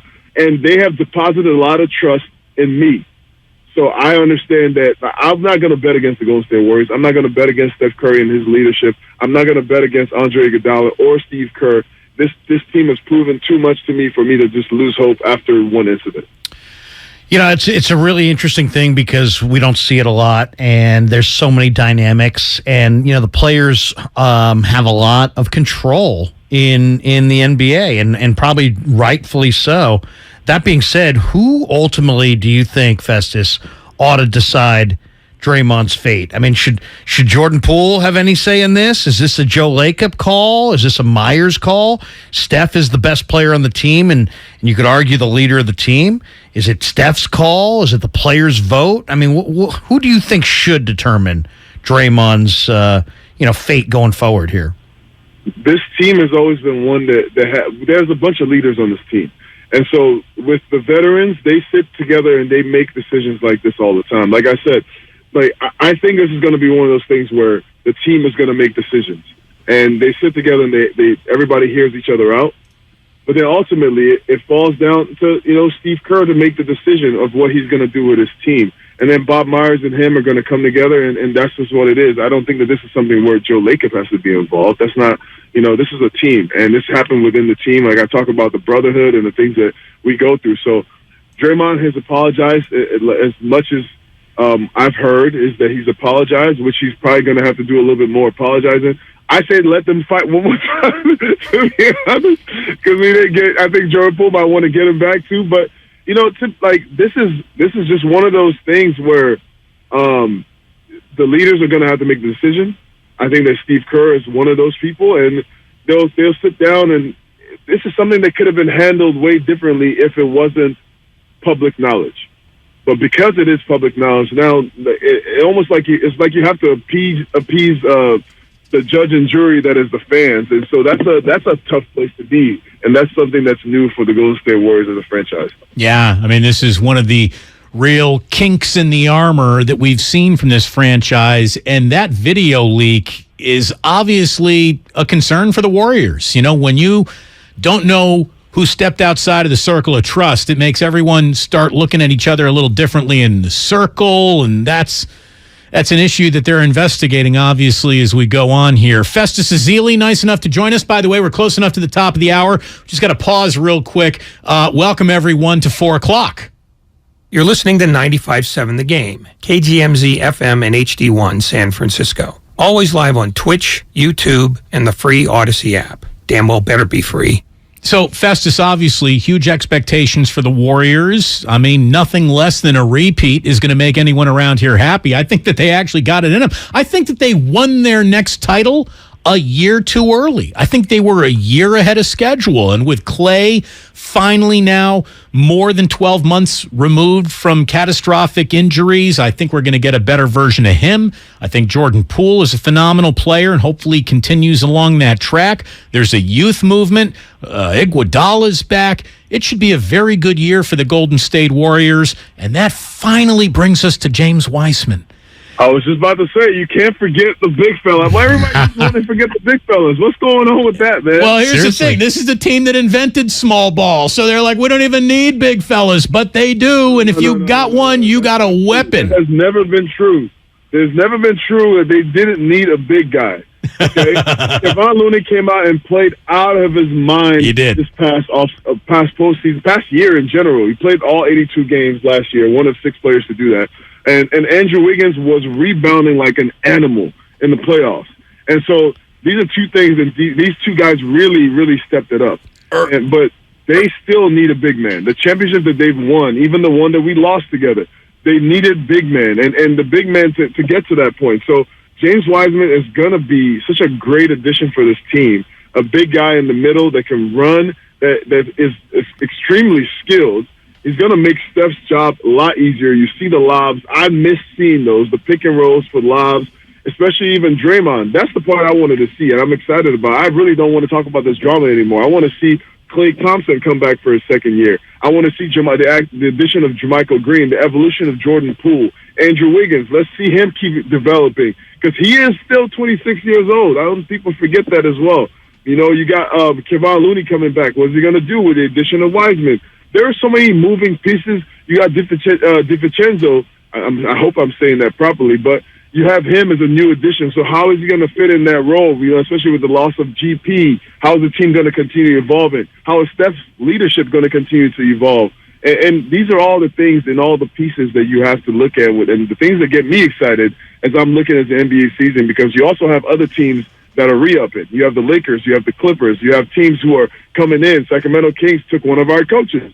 How are they going to look? They look pretty good so far. So the Brooklyn Nets, that's another team on the other side. Obviously, Milwaukee. All these are the different movements and the pieces in the NBA season that you get excited about. So I really hate talking about the drama. That's not me. That's not what I want to. That's not what I want to do. I joined the NBC broadcast team so I could talk hoops, talk basketball, and talk about these guys that I love so much. So this team is going to be fine. And I can't wait to see them compete again. Well, no pity for the Warriors, that's for sure. No one's about to throw this team a pity party. And, you know, the only element is feeling bad for Bonte Hill trying to keep up with you guys dressing. I mean, that's where I feel. What are your forget about James Wiseman. What are your expectations for Bonte Hill in year 3? Bonte Hill, he is going to be the superstar of the show. I predict him winning MVP of our pre-game and post. Emmy? Are we calling Emmy? Is this an Emmy for a local Emmy for Bonte? Bonte has been he is my Steph Curry. He is the guy who I set the pick and roll with him, and I dive to the rim, and he throws it up right next to the rim. And all I have to do is just dunk it. So he's been such a great help for me, especially transitioning into this new role and learning a new skill. I just, like, for the past couple of years, I was working so hard to get back to basketball. And this came and fell in my lap, and I started doing it. I realized that I loved it. So having him, having Chris Mullins, having Durrell right there with me, Kerrith Burke, Grant Liffman, who left and went to join the Atlanta Hawks. But, you know, this team with Monty Poole especially, these are all people who have made this transition so seamless for me.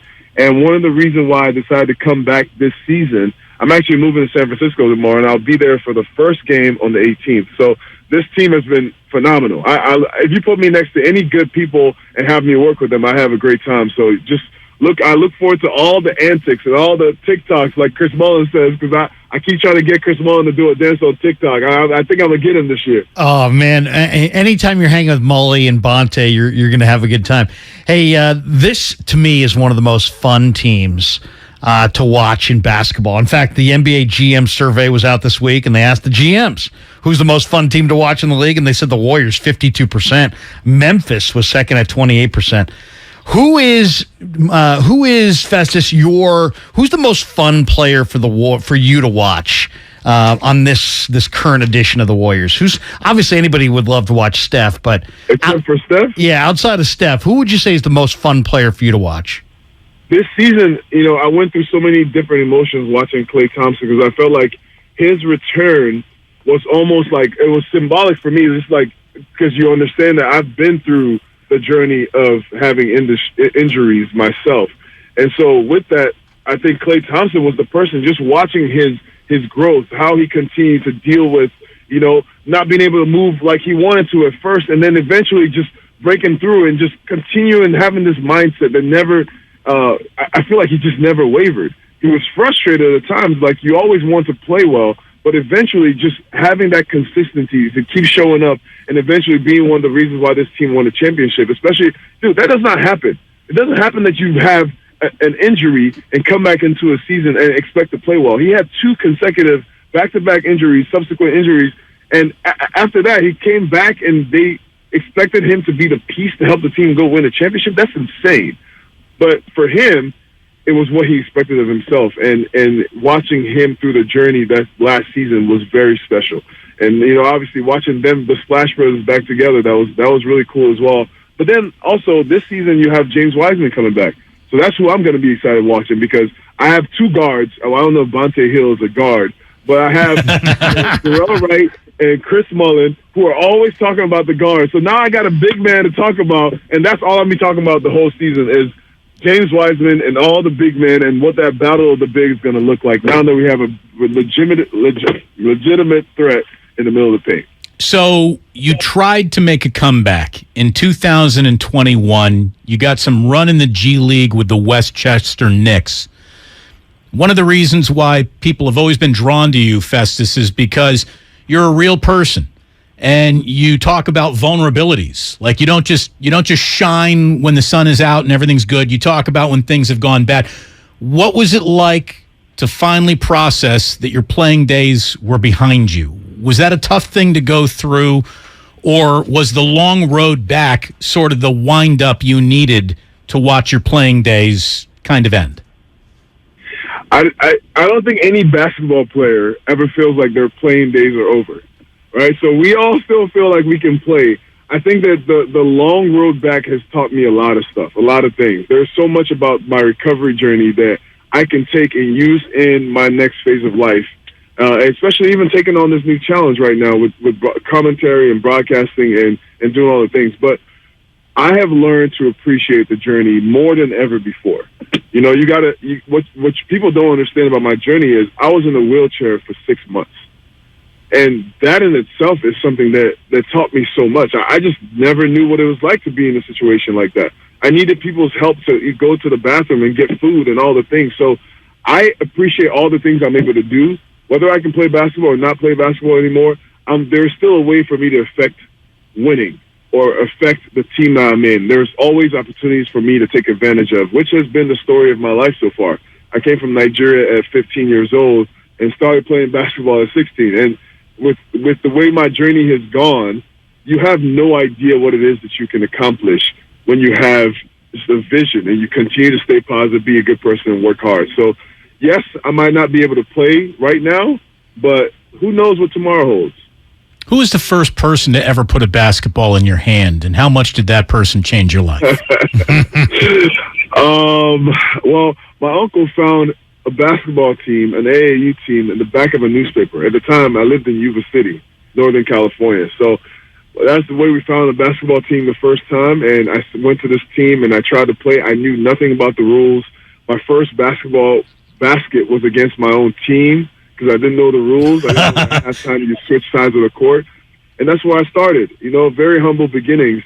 And the only thing I could credit the rest of this journey to is faith, a lot of hard work, but just also being, a lot of people, good people coming into my life and really just believing in me as a human. So I say that all the time, and I say this story because for this next phase of my life, starting new, I'm really excited to see what else God has in store for me and what else I can accomplish. Well, let me tell you, man, I know you're passing the buck and trying to compliment a lot of people for getting you where you are, but you're clearly a man of character and have an awful lot to do with where you are and who you are, got you through all these phases of your life. And I tell you, since you're moving to San Francisco, maybe you come on by the studio one day and do a show with us so we can really get into you, your career, what's next.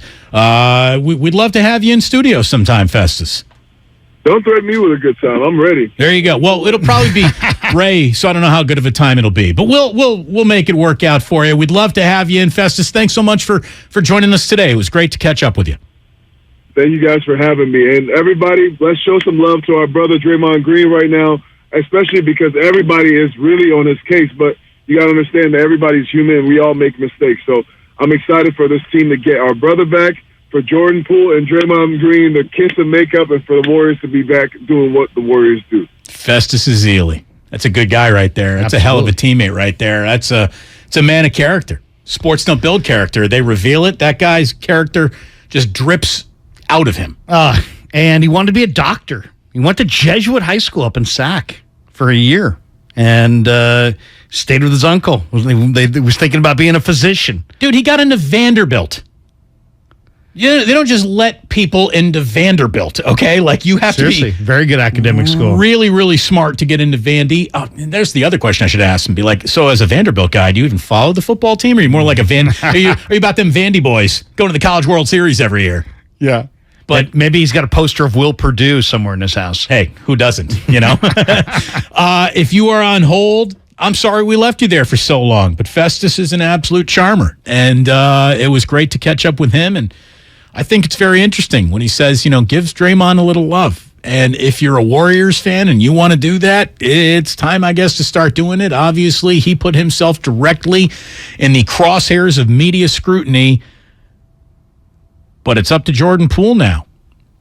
Draymond made his move. Jordan Poole eventually going to make his move to either make sure that this is in the past quickly or it lingers. Their on-court demeanor with each other is going to be microanalyzed. And since we're going to see the Warriors on the court tonight, let me just ask a question. Is Klay Thompson going to be on the court tonight? We have yet to see him. So GP2 will be there. Yeah, that's right. But you got the wrong jersey on. Yeah. Them's the breaks. Damon and Larry here. It's Damon and Ratto on 95.7 The Game. Good to have Larry in. If you're looking for all the best 49ers content, you've come to the right place. We got Peter King at 5 o'clock, and you can find everything we do on the 49ers just by texting the word 49ers to 20357. You hit that subscribe button, and boom, that Odyssey app will take care of you. At Harris Ranch, we do beef, just like we've done for over 50 years. Beef that's raised locally right here in California. Tender steaks, awesome burgers, and California classics like tri-tip roast. The flavor you crave, the quality you trust time after delicious time. Come on, it's time to get out and grill. Harris Ranch, we do beef. Legendary beef, legendary quality. Do you have 3 ex-wives and your current trophy wife wants a life insurance policy 3 times the size of the policies you had to purchase for your previous mistakes?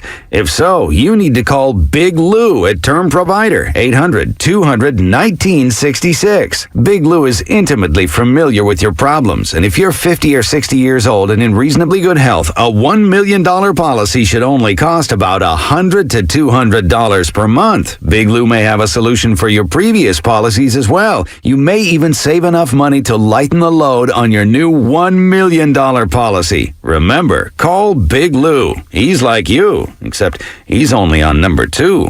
Call Term Provider at 800-200-1966. That's 800-200-1966 for $1 million in term life insurance that you can live with. Call Big Lou at 800-200-1966. 800-200-1966. Attention, guys. By now, you should know that when it comes to meal enhancement pills, most of these contain the same ingredients that are repackaged over and over again. Why take the same old when you can perform in the bedroom with confidence at the highest level? That's why Noxitril needs to be on your bedstand. If you thought that the little blue pill works well, wait till you try Noxitril. It's like Viagra on steroids. Thousands of men each week have switched from that prescription blue pill to Noxitril. That's because Noxitril is automatic. No need to worry anymore. When it's time to perform, we've got this. Explosive results you can count on with no side effects, no stuffy nose. We want every man to try Noxitril, so call now and take advantage of our special free bottle offer today. Oh, and as a reminder, reminder, please use the Noxitril dose as directed. It's that strong. Call right now and get your free supply. Call 800-486-1608. That's 800-486-1608. It's like Viagra on steroids. Improve your sex life with your free supply. Call 800-486-1608. That's 1-800-486-1608. I had a nighttime routine for my frequent heartburn.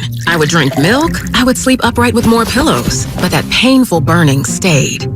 So I made Prilosec OTC part of my morning routine. With just one pill in the morning, Prilosec OTC prevents excess acid production, blocking heartburn day and night. Now I have a new nighttime routine. I call it sleeping. One pill, 24 hours, zero heartburn. With Prilosec OTC. It's possible while taking Prilosec OTC. Use as directed for 14 days to treat frequent heartburn, not for immediate relief. We tried Dynovite nutritional supplement, and after a couple of weeks, we noticed a big difference. Our little Gizmo's coat was shinier, and there was a lot less scratching and shedding. My dog smelled and scratched constantly. We bathed and sprayed her, took her to the vet, but no results. Now, a little Dynovite in her food helps Bella keep her beautiful coat with no scratching or smell. Happier, healthier with every bite. Over 1 million pets helped with Dynovite. Do you think all premium fuels are the same? Well, your engine doesn't. Shell V-Power Nitro Plus helps keep your engine running like new because it's engineered to defend against 4 main engine threats: gunk, wear, corrosion, and friction. So next time, choose Shell's most advanced fuel ever. It's fuel for thought. In engines that continuously use Shell V-Power Nitro Plus premium gasoline. Okay, 3 more climbers, 7 loggers. Ted's sustainably sourced logging company is growing a new branch. What about truck driver contracts? Which means a new HR manager will be the first hire to fall. Then we'll need to staff up the warehouse. Indeed can help him hire great people fast. I need Indeed. Indeed you do. You can schedule and conduct virtual interviews all from your employer dashboard. Visit Indeed.com/credit and get $75 towards your first sponsored job. Terms and conditions apply. Remember when you were told bigger is better? Well, that's just simply not the case. Do you want a big bill? No. A big burden? No. What about a big bulky tank water heater taking up space in your basement? No, I didn't think so. What you do want is to make all of those things smaller. Navien tankless water heaters are more efficient and take up less space than outdated bulky tanks, with cutting-edge features that improve safety, simplify processes, and increase capabilities. Once you go Navien, you'll never go back. Learn more at tanklessmadesimple.com. Ray Magliozzi here for eBay Motors. So you have to drive 300 miles to your cousin's wedding. Okay, so it's his 4th. But you know what they say, 4th time's the charm. Well, here's the problem. Your tires are as bald as I am. But lucky for you, eBay Motors has tires for just about every make and model. Plus wheels, lug nuts, jack stands, and more. 122 million parts. Do they have tissues? Oh, good, because I'm definitely a crier. Get the right parts at the right prices. eBay Motors. Let's ride. In Concord, it'll be clear tonight with a low of 55. Weather brought to you by One Thing. Cut up 6-pack rings and reduce your use of plastic to help keep it out of our waterways and oceans. Join Odyssey, and together each of us doing one thing makes a greener tomorrow.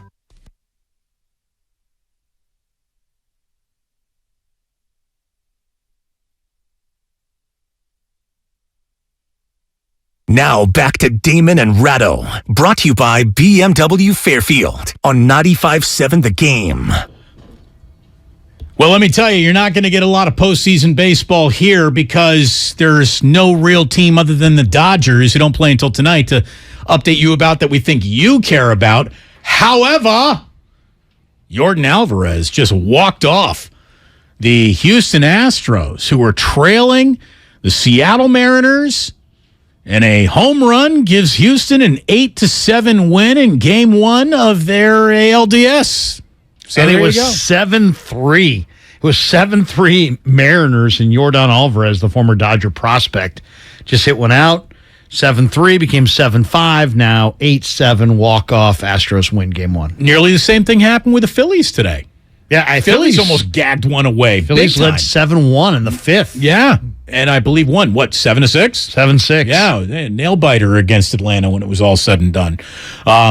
So there you go. Baseball playoffs, indeed, they are underway. But what's more important around here is that the Warriors are getting back underway. And Someone here on the Xfinity Mobile text line from 415 says, dude, Damon, get it through your hot take head. All right, first of all, like, I'm the opposite of hot takes. Honestly. Like, if you really said who's a hot take artist, I don't think I fit. I'm not even in the team picture. Like, honestly, I guarantee you I'd be more successful if I offered more hot takes, but I'm too freaking reasonable. So I don't think I'm a hot take head. Yeah. David, you're a shock jock. You don't know nothing. I'm not a shock jock. I'm just good at what I do. Says Jordan Poole doesn't have to do a damn thing for you or anyone now or at any point regarding what happens. Silence is golden. Not in this case. Silence is going to be destructive. I'm not saying that Jordan Poole has to really do anything other than pretend for the sake of the team, for the sake of making this go away, that Draymond and he rock together. It's cool. You know, it's called a mitzvah. Do a mitzvah for somebody. You do, you know, go out of your way to do something that is a blessing for the other guy.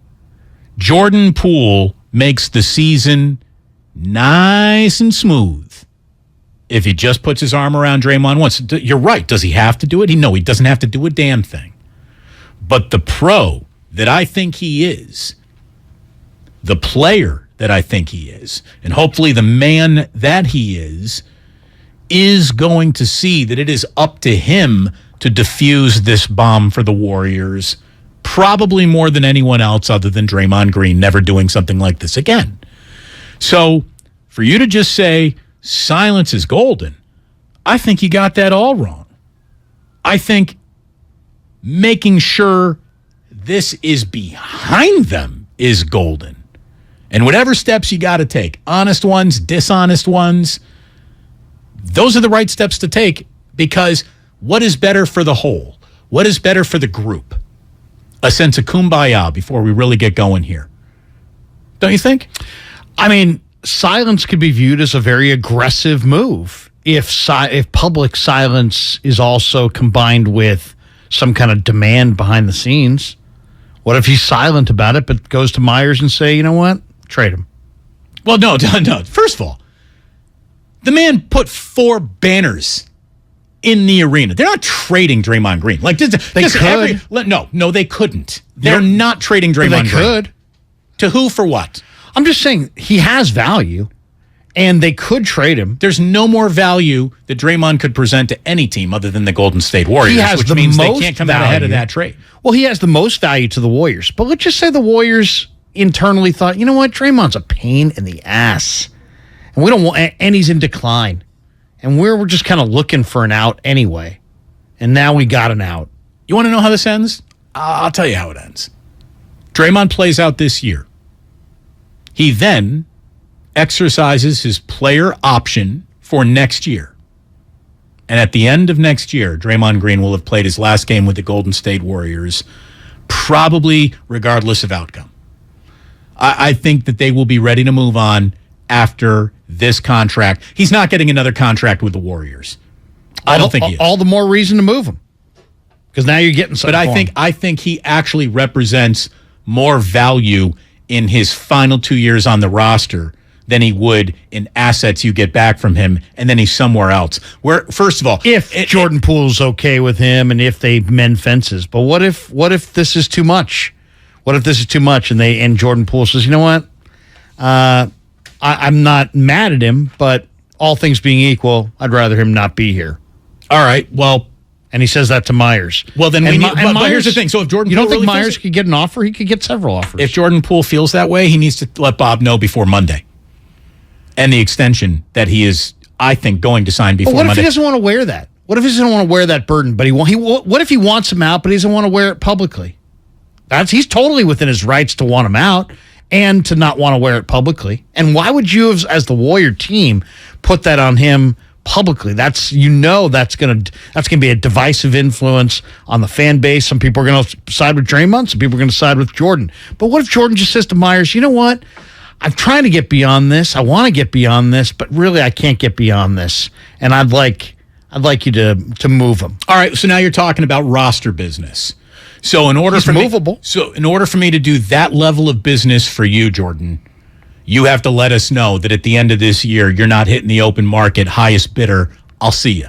You know, that if you do want us to exercise the process of trading Draymond Green, you need to exercise your right wrist as you sign this contract extension before we can do that.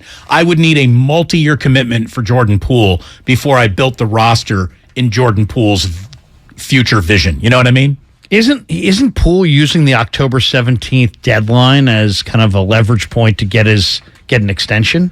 I'm expecting him to have an extension maybe in the next 5 or 6 days. Well, no, I do too. But if you're also Jordan Poole, you could be the guy who's just saying, I'm not going to sign an extension. I'm going to become an unrestricted free agent, and there is no greater chance of top dollar coming my way than free agency. So what if Jordan Poole gives the Warriors maybe not a sweetheart deal, but just signs long term, and he does it in the next day or two, and then within a couple days they announce that they're trading Draymond Green to the Pistons? Well, then Jordan Poole's got crazy power that you didn't think he had before the punch. You know what I mean? Like he all of a sudden this man is elevated to the biggest voice in the room beyond Steph Curry's. Well, maybe none of us would believe it, but what if the Warriors came out and just said, hey, you know what? Jordan didn't ask us to do this. We just chose to do this. Okay. Well, no one would believe them. But here's the deal. So if you are going to trade Draymond Green, which I wanted to say definitively they're not about to do, but if you were, the Detroit Pistons would be the one way to do it. Get him out of the conference. Get him out of the conference. Banish him. It's almost like a banishment. Put him on a team there that he doesn't matter on. He won't ever win a title on. Let me tell you, Draymond Green and the Memphis Grizzlies, that's a problem. Would be a problem for the Warriors. Draymond Green to the Los Angeles Clippers. The Los Angeles Clippers are 1,000% winning the NBA championship this year if he's a Los Angeles Clipper. I think the Warriors understand that Draymond still matters in the 16-game postseason more than he matters in the 82-game regular season, and they just want him here for that run. But here's the thing. Do they need him anymore? You have Jonathan Kuminga, who's probably, I thought, demonstrated last year, he's probably more of a 4 than a 3. I don't see a 3, a small forward's game in Kuminga's game. I see a guy who's going to play power forward. He's going to play an undersized power forward role.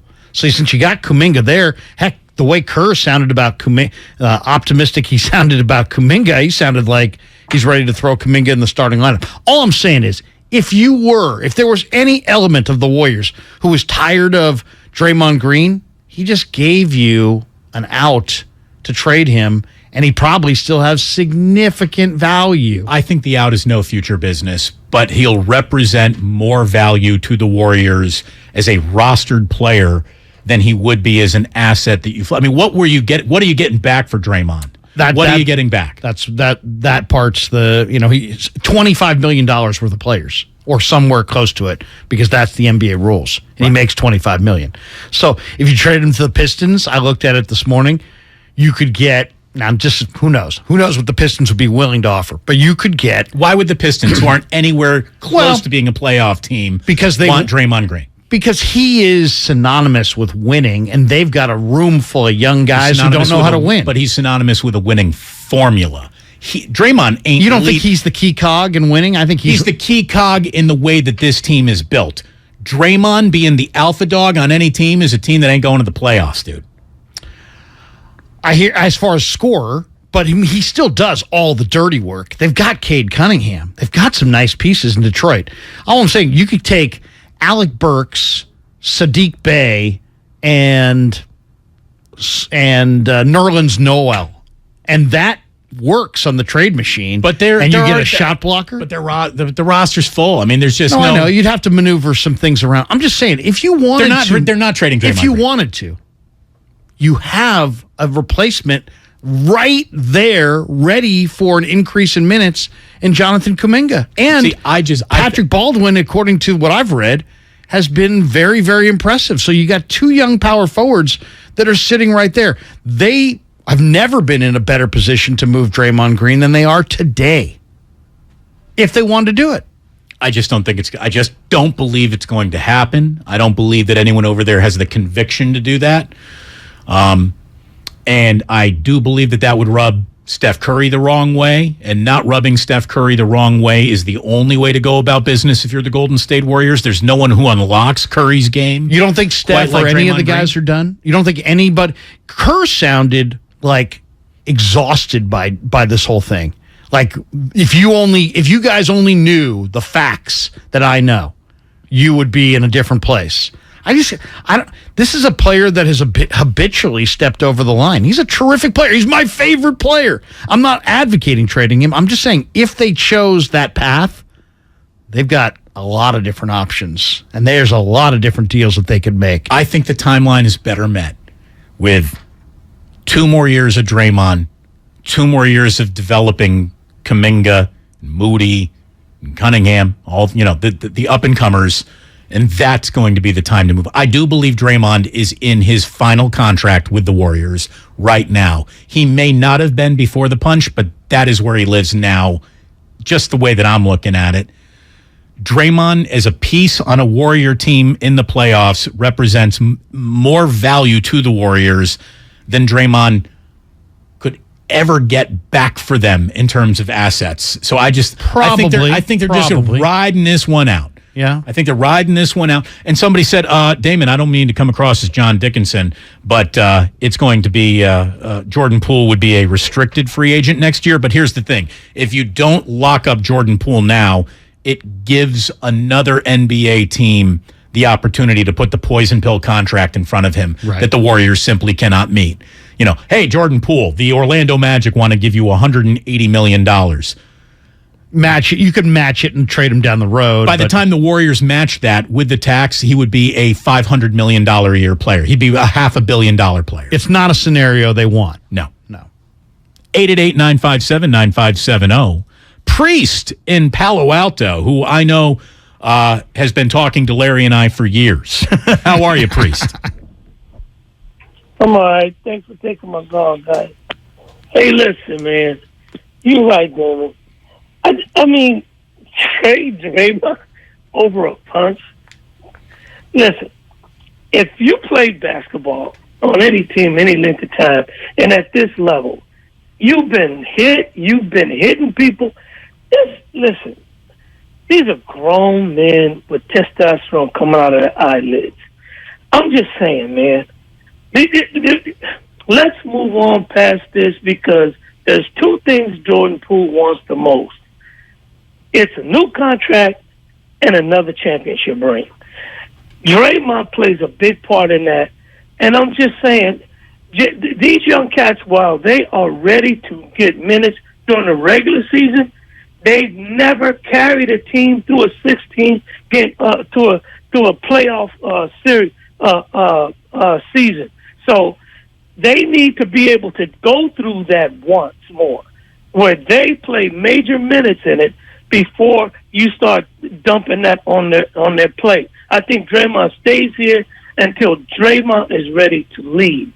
Then I think he goes, or they mutually come to an agreement. I agree with an awful lot of what you say there, Priest, but here's the thing. Draymond has abdicated the timeline now. The timeline, Draymond's going to leave when Draymond wants to leave, is no longer how this works. That's what the punch really cost Draymond Green. Draymond is now on the time of this franchise more than he is on just permanently borrowed time because of all the laundry I helped hang in the rafters. Well, and nobody in the history of the Warrior basketball has ever they haven't gone to the finish line with anybody ever. I mean, can you think of anybody that they've gone to the finish line with ever? Adonal Foyle.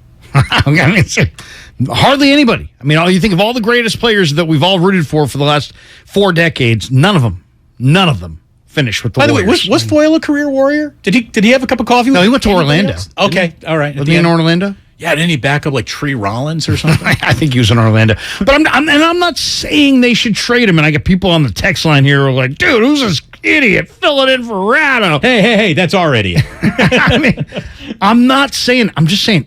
You're just thinking out loud. No, they're acting like this punch was more than a punch. So I'm just going off of the tone of Steve Kerr's voice and how they sound like they're at wit's end.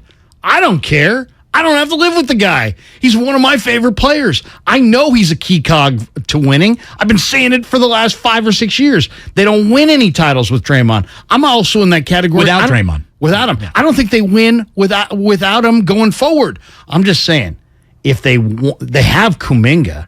Kuminga's a lottery pick. Kuminga could be a star. He really is. Draymond Green, I think most people think has talk to whoever you want, but 1, 2, 3 years, somewhere in that window. Right. I actually think the Warriors are set up well here. That's the thing. Do you want Draymond for this year? The answer is yes. Do you want Draymond for next year? The answer becomes maybe. Do you want Draymond 3 years from now? I'm going to say no, you probably don't. So the Warriors, I think, are just on track to end this with Draymond, with dignity, the right way 2 years from now, at the end of his player option. I think that's where it ends. I think that's where it does end. I don't know that what you said, though, to Priest, I don't know that this action changes. I don't think he was going to get to call his own shots. And then this action now has prevented that. Right. I don't think he was calling his own shot either way. There's really only one untouchable. Right. Let's be totally honest. Yeah. And we love Clay with his captain's hat on his boat, and there's no doubt that Andrew Wiggins is on total scholarship now. He's not going anywhere. It's Steph. That's it. Steph's the one guy who literally gets to turn around to Joe Lacob and say, could you go paint my house? That's it. Steph might be able to make the call on this, even though it's Kerr's team and Myers is the GM and Lacob owns it. You're gonna move off of Draymond while Steph's there? No, probably not. Not if Steph doesn't want it. But what if Steph was like, you know what? I see everything, good and bad. I see the team. I love Draymond. I'll always love Draymond. But you know what? The negatives we've now at that point where the negatives outweigh the positives. And if he just said that, they could be in a totally different spot as far as how they approach this thing. I think it's going to be interesting to see where it goes. Jordan Poole walks into Bob Myers' office and says, it's time to get rid of Draymond Green. Bob Myers is going to say, slow your roll, son. Steph Curry does it. It's a whole other ballgame. Right. I'll give you that. Yeah. I don't think Steph Curry would ever do that. I don't either, but I was shocked. What shocked me more than the punch was Kerr's the voice and his reaction to it seems so. I mean, obviously he's outraged by the leak as well. I think Steve, but Steve seems like he's at his wit's end. Steve now compartmentalizes how he feels about Draymond Green to deal with Draymond Green. I think Steve, in many ways, admires him as a player and as a contributor and as someone who has done very well from him. But I don't think Steve is enamored with the person that Draymond is. Steve is, a little bit older and more mature than I think he is inclined to like from Draymond at times. I think there's a part of him that really does like the guy. I think there's another part of Steve that is such a killer competitor himself. He's never going to forget that Draymond told Steve to. Well, you know what he told him in that Oklahoma locker room. He invited Steve to. It's on YouTube and Twitch. YouTube and Twitch. I'm just making a inviting gesture towards my crotch. That's what he told Steve to do in that locker room. What if Steve feels like he'll never change? What if? Because clearly there has to be a change. But I think Steve also Draymond. understands that is part of the man's attribute, and this is my junkyard dog who sometimes will even bite me. I'm willing to live with it. Are they willing to live with it? They're about to. They don't sound like. Do they sound like they're willing to live with it? Doesn't sound like it. To me. It doesn't sound like it, but ultimately, I think they do sound like it. I do think they live with it. I think they live with it too, but not based on the way it sounds. This is Dave calling from Berkeley. Dave, you're on 95.7 The Game. Hey, what's going on? What's going on, Bruce? Great show. Hey, I wanted to just put it like this, man. Give me 1 minute. If I was Kerr, I would just go in there like this. I would use my Draymond voice. Like, man, you seem like you got one foot in the dough and 1 foot with the new media, man. If you want to help us get a 5th championship or not, is yay, get your ass on. Is not, then go in and get out, man. Just put it to it like that. And then I bet you this, I don't care how skinny Poole is, I bet you Draymond wouldn't have come at Latrell Sprewell like that, because during practice, you feel me, because Sprewell wouldn't got a 2x4 and set the whole thing straight, you feel me? But great show, man. Take care. Thank you. Thanks very much, man. I appreciate it. There's a bullying element, too, because you got Draymond's a bigger guy. He is. I always felt like Ron Artest watching that the Malice in the Palace was a classic bully as well. You know, Ben Wallace was up in your grill. You didn't have a whole lot to. You're laying on the scorer's table. You didn't do jack. But wait, some teenage kid in the 19th row hit me with an ice cube. Where is he? I'm gonna kill that guy. You know what I mean? It's like he showed great restraint when Ben Wallace was there, but not as much for the 2 kids in the 19th row. I'm just saying, what if Jordan Poole was Charles Oakley? You know, was Draymond still dropping him? No chance. There's a little bit of a bullying element to this thing. Yeah. No, I would totally agree with that. And I do think, you know, if you really wanted to be like, if you wanted to do something to make Draymond hurt a little, Joe Lacob should just say, hey, man, enough of the podcast. Like, do you ever want to consider us re-signing you? Do you really want to end your career with the Golden State Warriors? Why don't you wait to be a broadcaster and dump all this new media stuff right off at the doorstep? Because I really don't care what kind of numbers you're getting with Colin Cowherd. I just want you playing basketball. You're bothered by that podcast, aren't you? No, here's the thing. I'm actually not, because there's nothing, to me, better to, like, what would you rather have? After a road game, a guy out in a visiting town, drinking, going out to a bar, carousing with women, getting himself in trouble, exposing himself to whatever temptations could come in a city, or have him sitting in his hotel room recording a podcast? To me, the podcast is the lesser of 2 evils. But man, Draymond's got a mouth on him.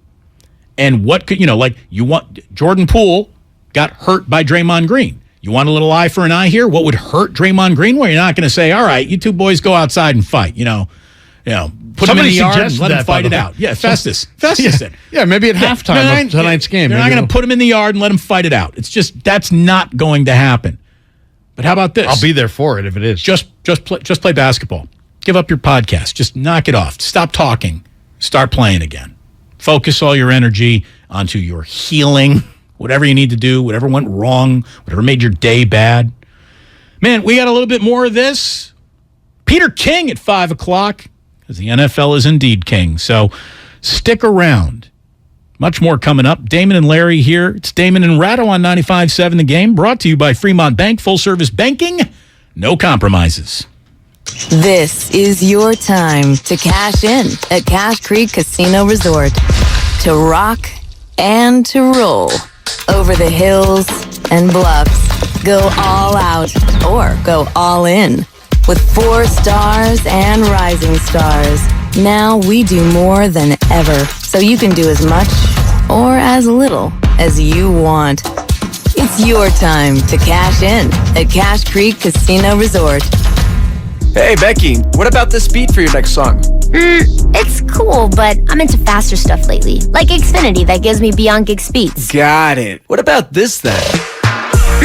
It sounds powerful, just like Xfinity. Because its supersonic Wi-Fi has 3 times the bandwidth, you can connect hundreds of devices at once. That's what I call power. Unbeatable internet from Xfinity. Made to do anything so you can do anything. Get the Xfinity Supersonic Bundle with unlimited gig speed internet, Wi-Fi equipment included, and a free 4K streaming box. All for $50 a month with a 2-year internet rate guarantee and no annual contract when you add Xfinity Mobile with unlimited data at regular rates. Go to Xfinity.com/gig, call 1-800-XFINITY, or visit a store today. Limited time offer. Restrictions apply. Requires paperless billing and autopay. New gigabit extra internet customers only. Taxes and fees extra and subject to change. Xfinity Mobile requires post-pay Xfinity internet. Reduced speeds after 20 gigabytes wireless usage. After 24 months, regular rates apply. Requires compatible Xfinity gateway. Everything, our farm, our stand, our pop-up shop, it really all started when we discovered the benefits of local, raw honey for our family. And then we decided to turn it into a business. We were looking for something to help us get up and running. So we got the Chase Business Complete Banking Account. It's more than a bank account. It comes with Quick Accept, which lets us take card payments anytime, anywhere in the U.S. using the Chase mobile app. Plus, we get same-day deposits at no extra cost. For us, it's more than honey. It's about sharing a little sweetness with the world. Get the Chase Business Complete Banking Account with the essentials you need to help get your business going. Learn more at chase.com/business-complete-banking. Chase for business. Make more of what's yours. Quick Accept is not available in U.S. territories. Enrollment required. Usage subject to approval. Same-day deposits available for payments before 8 p.m. Eastern Time, Sunday to Friday. Fees and rates apply for checking and processing. Limitations and restrictions apply. Participants compensated. Merchant services provided by Payment Tech LLC and WePay Inc. Subsidiaries of J.P. Morgan Chase Bank and a member FDIC. Why spend hours negotiating with a car salesman to get the best price for a vehicle you want to buy? At BMW of Fairfield, we give you our very best, most competitive price right up front. By eliminating the price negotiation process, we create a comfortable environment that helps our guests enjoy an experience that's often hostile and difficult at other dealerships. There is a better way. Experience it for yourself at BMW of Fairfield. One price, one person, 1 hour. California, you deserve more. And with United Healthcare, you'll get more. Annual enrollment is October 15th through December 7th. So call United Healthcare today. With the United Healthcare Medicare Advantage Plan, you get more from your Medicare dollar, now including better than ever dental, vision, over-the-counter, and prescription drug coverage. Call United Healthcare at 1-888-CALL-UHC today and speak with a licensed sales agent. Benefits, features, and/or devices vary by plan and area. Limitations and exclusions apply.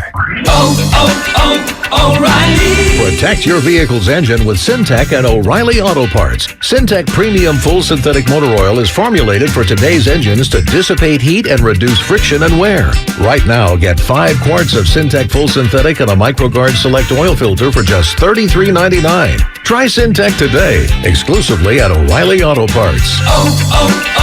O'Reilly Auto Parts. Are you thinking about getting a new TV this week at prime prices? Maybe a Samsung, LG, or a Sony? Before you click, you should check out Video Only because they've got below prime deals. That's right, top-rated TVs at better than online prices. Curbside pickup or home delivery are available. Don't click before you call Video Only because if you do, you'll be sorry. Today's Throwback Thought is brought to you by Kentucky Fried Chicken. Let's take some callers. Tony from Houston. Any throwbacks for us? Yeah, hi. I remember when you could get a whole meal for just $6. But now? You still can with KFC's 2-piece drum and thigh combo. Crispy chicken, mashed potatoes, a biscuit, and a drink for just $6. Is this an ad? Thanks, Tony. Order KFC's 2-piece drum and thigh combo on the KFC app for just $6. That's finger licking good. Price and participation may vary. Limited time offer. Tax extra. The roar of our engines, the pump of our heartbeats, the pedal to our metal, the sparks that ignite us, the pistons that push us, the passions that drive us. From the feelings that move us to the places that pull us on the roads that unite us.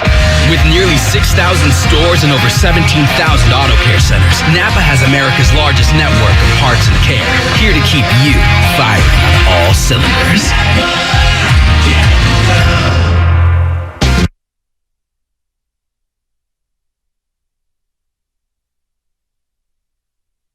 Now back to Damon and Ratto, brought to you by BMW Fairfield on 95.7 The Game. I love old radio war stories. We won't talk about them on the air, though. Good times, good times. Peter King is going to be joining us in just a little bit. We're going to go over NFL Week 5, a convincing win for the 49ers in Carolina. How you go about hitting an NFL quarterback, I'm not sure anybody knows these days. And crazy thing about Tuesday means you're just 48 hours away from the start of Week 6 of the NFL season already. So lots coming up with Peter King at 5 o'clock here on 95.7 The Game. Meanwhile, our friend Larry Krueger in for Raymond Ratto today and throughout this week. I know John Dickinson's going to be in for a couple days. You're in this week. I think you're back on Monday, too. Yep. Look at Ray turning into a week vacation into 3 more days on the back end. It's a savvy move from Raymond, if you don't mind me saying. Let's go and say hello, though, before we turn our full attention to Peter King at 5 o'clock, to Mark in San Francisco. Hello, Mark. You're on with Damon and Larry. What's up, guys? To me, I just think this is blown way out of proportion.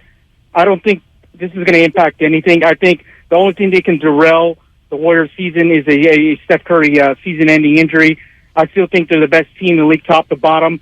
Obviously, it's between, I think, Poole is the only one that should be able to deal and forgive Draymond. I don't think the organization should step in.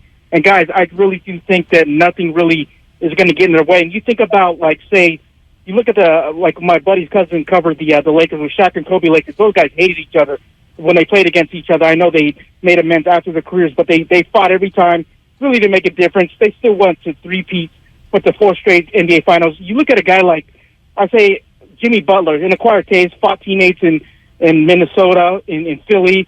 He challenged Spoelstra to a fight. He's still the leader of the Heat. So I just think this is nothing. I think this is obviously the video getting out makes it a big thing, but these fights and issues happen all the time, but whoever leaked it out is really the culprit, and I think they're going to end up finding out. And bottom line is, guys, I think Draymond doesn't see himself finishing in as a Warrior. One of my buddies told me he's already bought 2 mansions in L.A. He's got the TNT gig. He's got the, as you mentioned, the Cowher gig. So I think secretly he would rather be in L.A. with the Lakers, and I think that's what he ends up doing after next year anyway. I don't think he had any intention of finishing with the Warriors because him and LeBron are so close. Plus, he's a clutch client. So I just want to get your thoughts on that overall. I just don't think this impacts anything. As long as they're healthy, they're still going to win it all, in my opinion. Thanks.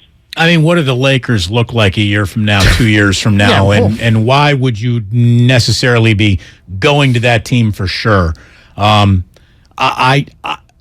knows what Draymond's real desires are? There are a lot of people who buy homes in Los Angeles who have the money to do so. It's a great investment. KD lives there. Doesn't he live in Malibu, right? Look at it this way. These guys there is enough cash for top-tiered paid players in the NBA where they can live in multiple places. They've got money to live. The Lakers are a train wreck. They lost 50 games last year, didn't they? Yeah.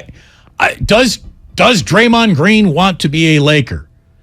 I don't know. Do the Lakers really want to add Draymond Green, getting older by the day, to an already aging team that's got what might they be written all over them? I mean, trying to predict what the Lakers are going to be at the All-Star game sounds like fool's gold to me. What the Lakers are going to be 2 years from now? Like, good luck with that. They were 33 and 49 last year. They were 31 games behind Phoenix in the West. I don't know. There's no, to me, the only thing that's doomed for failure for sure in life is the Lakers and their cap situation. They've got Westbrook, totally untradeable. LeBron's getting older. He's hurt all the time. AD's getting older. He's hurt all the time. LeBron forced that trade for Westbrook. Now they got a bunch of nothing. I'd be shocked if Draymond Green. Now, I know he likes LeBron. I'm sure he would love playing in Southern Cal with a team like the Lakers, an iconic franchise. But Draymond's about winning. He ain't winning there. Not going to win there.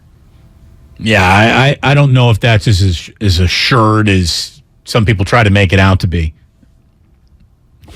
They're in a bad spot. They had one way out of this, and it was a way out of it that it would have so gutted the roster that it would have taken patience to get through with it, and LeBron's not in any position to be patient. What LeBron is doing, Larry, is he's treading water in a market that works around him very well for all of his business dealings until he gets one more go with his son wherever. And then they're going to be a little bit of a package deal. Who wants Bronny James and LeBron? And maybe whatever that team is the team that also signs Draymond Green? I don't know. But that sounds like a circus. That's 1,000% what's going to happen. Yeah. Well, I mean, how good's Bronny? Last time I checked, he was 5'11". That's the thing. Is he like 6 feet now? He's 6'2"? Not good enough to probably get straight up drafted, which means you want to sign LeBron James to his final contract. You also give a roster spot to his son, who is maybe on the fringe of being a real NBA player at some point in his life, but, he's not going to be his dad. I mean, you want to talk about big shoes to fill? It's hard to try to be.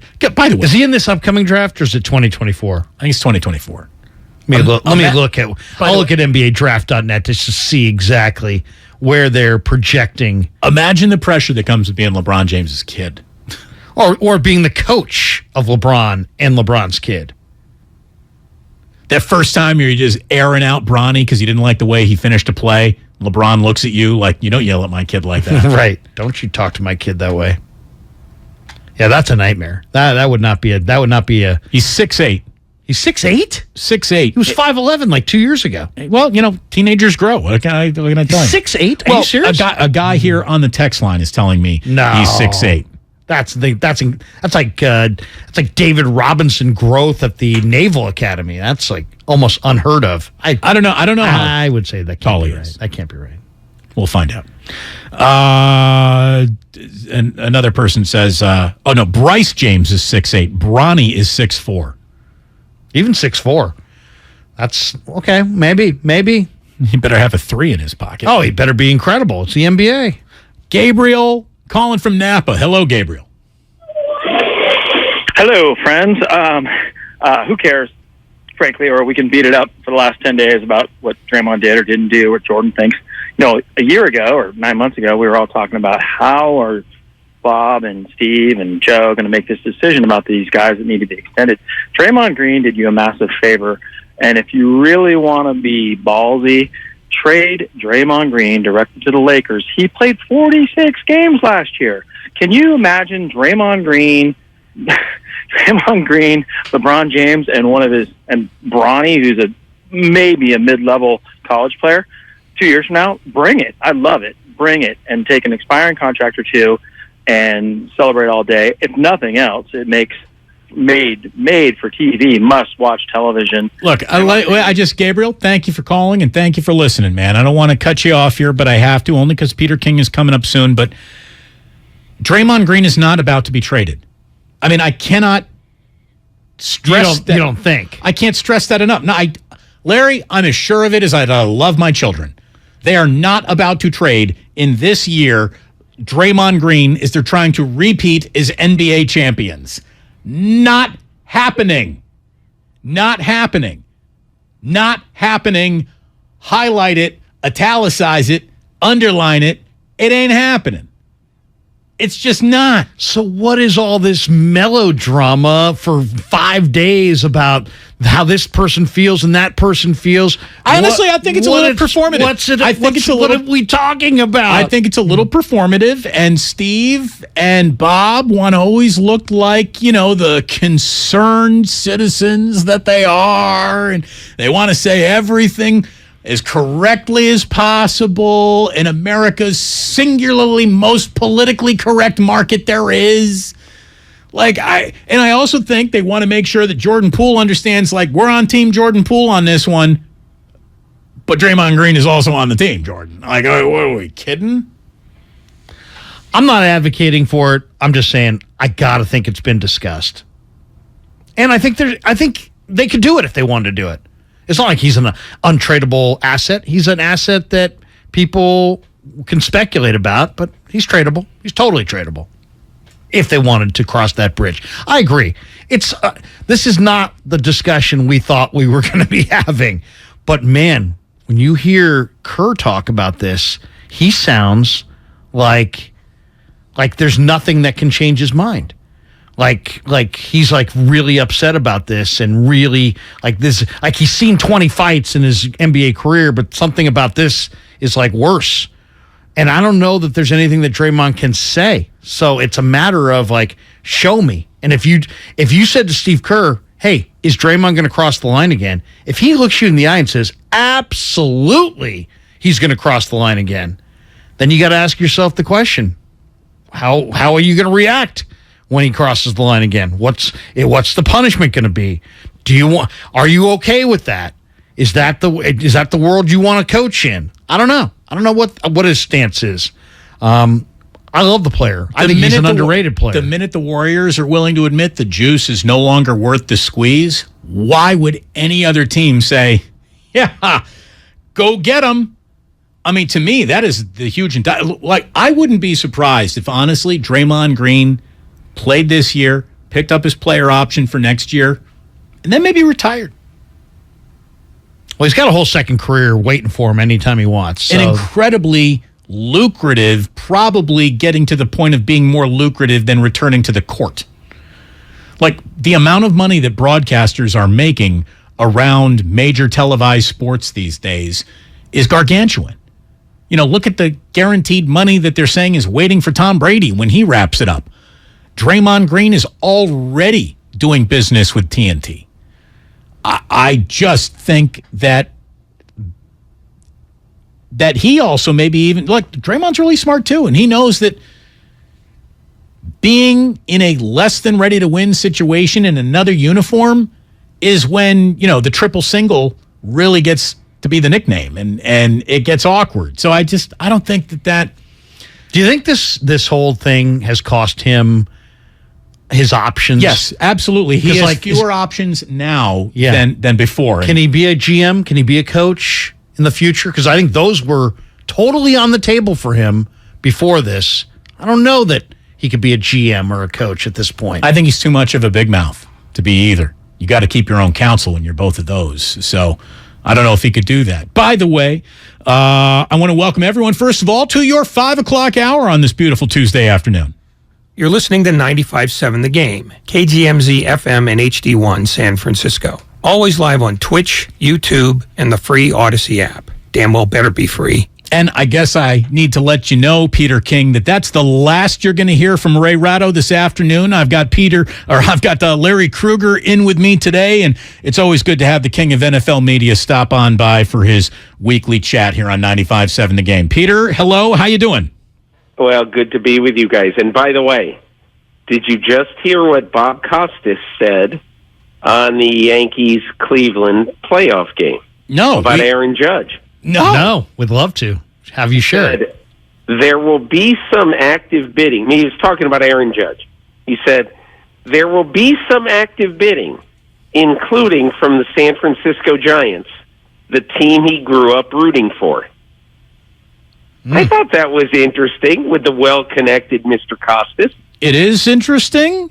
I would also say that Bob is a big Yankees fan, so he's probably just putting it out in the world that the Yankees better get their money up because the Giants might be coming. I don't know. I know Bob very, very well, and he would not be saying something if there wasn't some kernel in there. I don't think it has anything to do with the Yankees. But, I mean, who knows? We'll see. But I've always thought the one thing that we don't know about Aaron Judge, and I live in Brooklyn, and I'm a huge baseball fan, and the one thing about Aaron Judge is he is not one time, not once, since negotiations broke down early last spring, he's not one time said, man, I love the Yankees. I hope I play the rest of my career with them. I've noticed that. I've noticed that too. If you're Aaron Judge, I guess my question is, do you love living in New York? You're a California kid. You grew up in, I don't know, I guess kind of a small town in California. You grew up loving the Giants. I would bet, and this is just an absolute guess/bet, even though the Giants are, one of the kings of analytics now in Major League Baseball, I would just bet that there is a good chance that inside their organization, they will make a big play for Aaron Judge. Now, I would also bet that the Yankees will outbid anybody by $5 million a year. The question is, do you want to play for the Yankees for $45 million a year, or the Giants, or somebody else? Who knows? In a more peaceful, placid environment for $40 million a year. And again, look, I have no knowledge about any of this. I just have been observing Aaron Judge all year, and he's had 100 chances to say, man, I want to be Mickey Mantle. I want to play my career with the Yankees. He hasn't said it. He hasn't even come close to saying it. Now, you're not trying to speak this into reality as a Red Sox fan, are you? No. No, I know. The Red Sox, I would love to see the Red Sox sign him. I mean, and look. Get that Wade Boggs revenge from all those years ago. This is for Johnny Damon. We finally get a guy. But honestly, you know what? This guy is an absolute class guy. If he wants to sign with the Yankees, good for him. I don't care what he does, honestly. I mean, obviously, whatever happens. He deserves to choose exactly what he wants to do. But I just find it interesting that he's not once said, man, I want to play the rest of my career with the Yankees. But anyway, we'll see. Peter King, our Major League Baseball insider. That's all the time we have this week. Peter, thank you so very much. Now, hey, so here's the deal. Every single week of this NFL season, it has felt like the San Francisco 49ers were off to a less than ideal start. But honestly, looking at where they're sitting right now, how they're playing, even with injuries remaining ever present an issue, it feels like the bad start has turned into a pretty gosh darn good start, all things considered. I mean, the reason it's a great start for them is because I think early on in this season, when, early in game 2, when, they had the very strange, and not strange, but the very unfortunate incident of losing their starting quarterback. And yet there's no other team in football where you could say, well, the backup quarterback actually might win more games for him this year than the starting quarterback, because the starting quarterback is an unknown X factor. But be that as it may, whatever it is, the thing that really interests me about the 49ers right now is the depth that has been built, by a good personnel staff, by a good general manager, and obviously by Kyle Shanahan. This is a team that has had some really big issues and big injuries, and they've responded to those injuries so far anyway very well. I had a note in my column this week about, since 2019, this is the 4th year where they've had this weird 2-game Eastern time zone road trip where, remember, the first year in 2019 they stayed in Youngstown, and the last 3 years they've stayed at the Greenbrier in West Virginia, this beautiful, very, very old but incredibly well-kept resort in the middle of nowhere, West Virginia, that at one point was the emergency nuclear bunker for the United States government. Yep. But anyway, be that as it may. So now they swept their 2 Eastern games in 2019, swept them in 2020, and swept them in 2021, and now, they've won the first one and certainly are favored to win the second one against Atlanta this year. So if you're Kyle Shanahan and John Lynch, you are begging the league office every year, give us 2 straight Eastern time zone games so we can do this. But I just think right now when I look at this team, it's almost a little bit like the way Brian Daboll is with the Giants. You just find a way. And this is a very talented team that hasn't really been, killed by injuries on the offensive side of the ball. And who knows, in the next 2 or 3 weeks, they may have to score 30 points instead of instead of their defense maybe winning all these games. They might have to be a little bit more explosive on offense. And I think this team can be, if need be. Yeah. Falcons this week, Chiefs looming next week down in Santa Clara. Looking at this division, if we back away from the micro and try to take a little bit more of a macro view of the division, what do you see? What do you see? Do you see the 49ers commandeering this division? And of the other 3 teams, who's the team that you think is most likely to challenge them in the years ahead? Well, in the years ahead, I don't know, because quite honestly, one of the worst things about the injury to Trey Lance is that we still have no idea if he's a player. I mean, how can you know? The guy, essentially has hardly played football. I shouldn't say that. But, he hasn't played very much football since he graduated from high school. And I know that sounds weird, but just look at the record. He's played 1 year of Division I AA or whatever it's called now. And his first 2 years in the NFL, you simply do not know enough about him to have the ultra confidence in him. Let's just talk about this year just for a second, and I'll tell you a little bit of what I think. First of all, I think the Seahawks are a really, really interesting team. But, they probably have the most explosive offense in the division, but far and away they have the worst defense.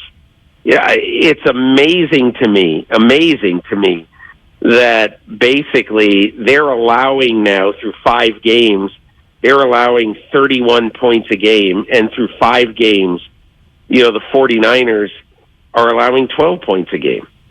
And so I don't know how they're going to be all that competitive in the division. The Cardinals, I just don't trust the Cardinals. Imagine a team, losing 8 consecutive home games in what had been, until a couple of years ago, one of the best 5 home field advantages in football.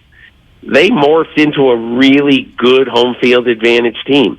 And now I think there's immense skepticism long-term on both Kingsbury, and a little bit less in Kyler Murray, but a lot in Cliff Kingsbury. And then the Rams offensive line is terrible. And I don't know. I don't know how you fix that in 1 year. I just don't. Their offensive line is from hunger. So, I think the 49ers are the best team in the division and might be the best team in the division by 3 games by the end of the year. And look, anybody who's got Sean McVay and Matthew Stafford and Cooper Kupp, you're going to win a bunch of games.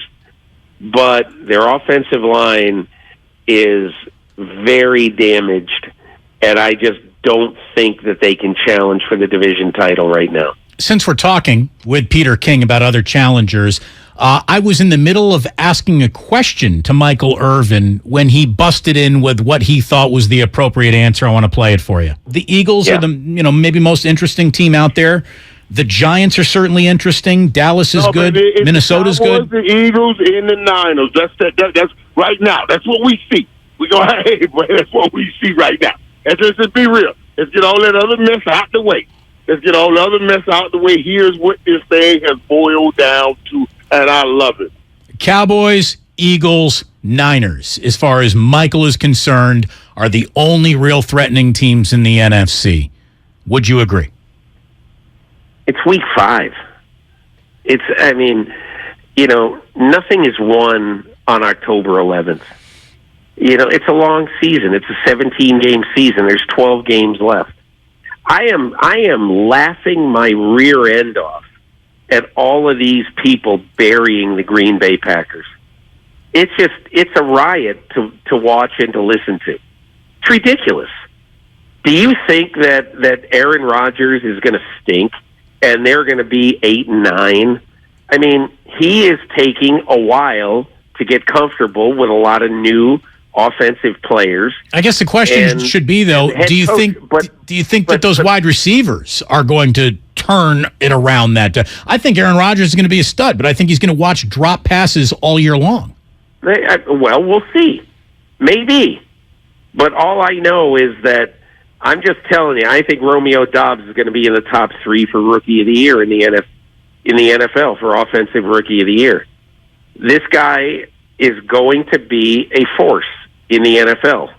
I can't tell you what week it's going to happen, anything like that, but Aaron Rodgers' favorite receiver usually catches a lot of balls and usually has some star power along with him. If Davante Adams had been drafted by the New York Giants, he wouldn't be Davante Adams today, okay?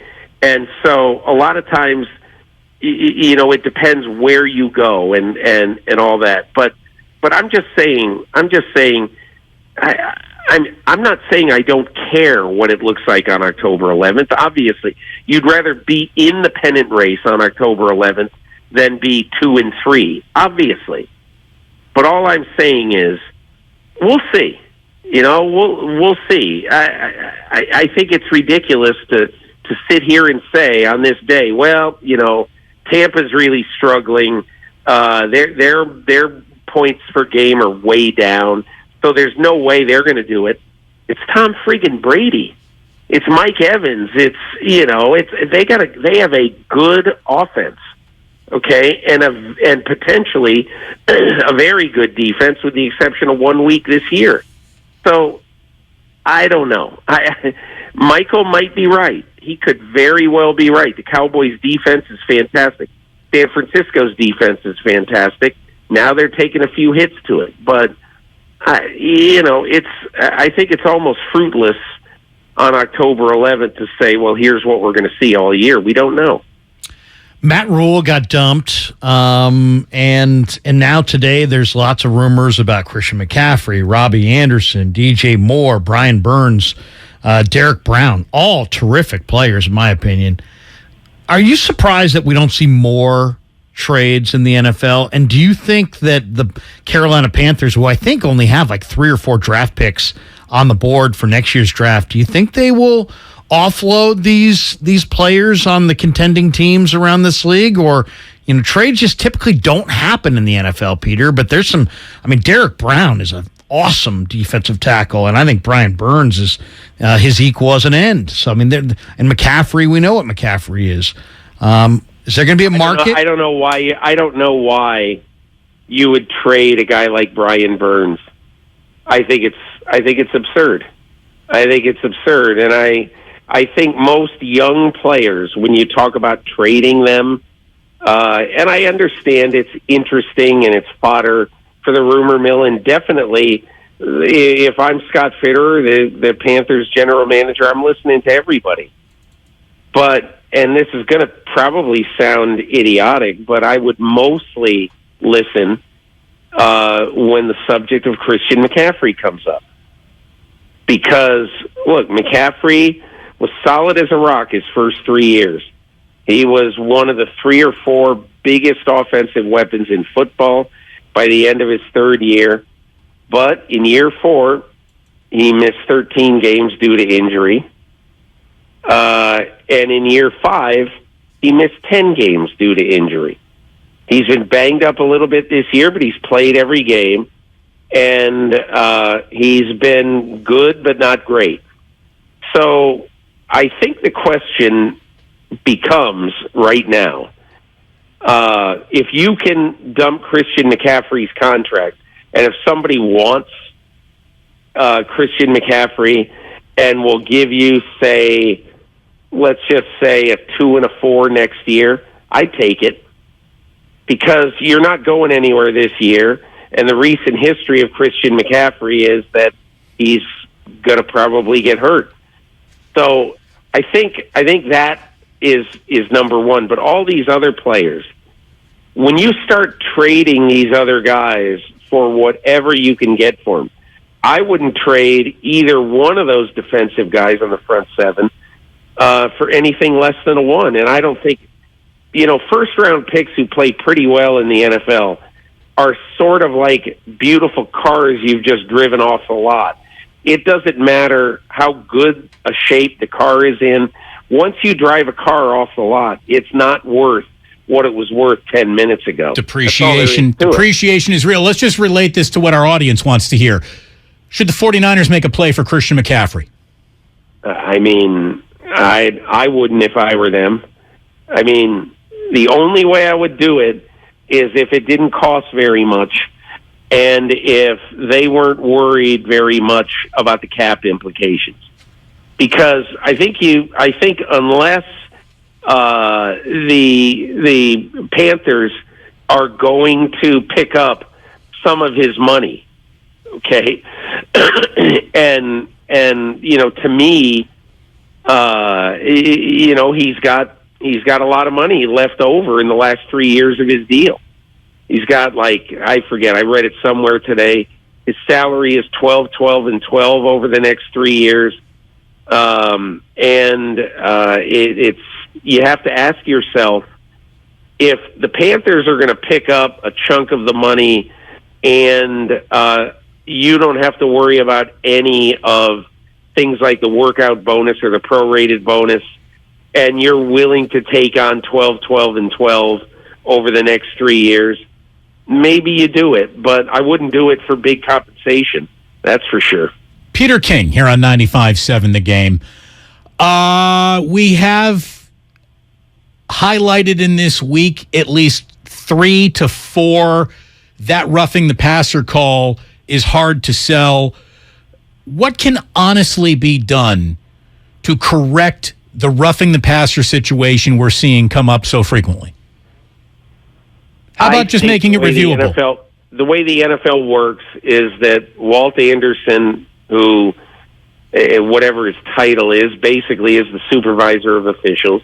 And Walt Anderson will essentially tell his referees, who are mostly the guys who call roughing the passer, will tell them that nothing has changed in terms of the rules in the NFL. Roughing the passer is not a different penalty than it used to be. So, he's going to tell them, essentially, don't call it any different than you always have. Now, unstated in that will be, he's going to tell Carl Cheffers and Jerome Boger, call it the way you always have. And if Carl Cheffers and Jerome Boger can say that that's the way I always would have called it, honestly, I don't think they should be referees in the NFL. And so, to me, I kind of look at it. I view what happened in Week 5, I view something else as being a lot more serious. Okay? And I'm going to give you a 49er angle to this. Okay? Just imagine if on the first offensive snap of the 49ers game in Atlanta on Sunday, Jimmy Garoppolo gets driven to the turf, and it takes him 20 seconds to get up, and he gets up and he walks slowly back to the huddle, and they try to go on. Well, that is what happened to Teddy Bridgewater on Sunday for the Miami Dolphins against the Jets.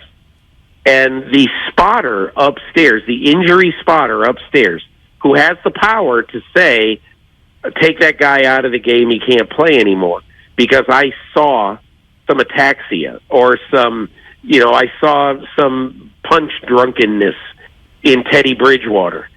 Okay, he could call Jimmy Garoppolo. Any of those guys could call any player out of the game for the rest of the game. And that's what happened to Teddy Bridgewater the other day, even though he showed no signs on any of the replays of being wobbly, woozy, punch drunk.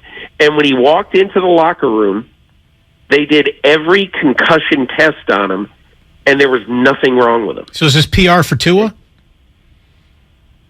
Might be. But the only thing I'm saying is everybody, including me, hailed this new rule last Saturday as being a great decision. Anybody who's woozy, who can't stand, who is, has to be helped from the field, he's done, which is absolutely the case. But I can tell you, not a soul had to help Teddy Bridgewater off the field, had to help him in any way. There was no sign of any mental instability. Now, it could be maybe the camera was off him for 5 seconds, and the spotter upstairs saw something that nobody has seen. But the NFL has not said that. The spotter has not spoken. We don't know. The only point I'm making is this is a great rule, but it's also a rule that needs to be absolutely unequivocally transparent. And right now, after that game on Sunday, I'm going to ask you this question. If you're the Miami Dolphins and you get on the airplane having lost to the Jets, on Sunday, a game you absolutely thought that you were going to win, and you probably would have won with decent quarterbacking. If you're the Miami Dolphins, you got on that plane and you landed in Florida on Sunday night having no idea why Teddy Bridgewater was taken out of that game and couldn't play anymore.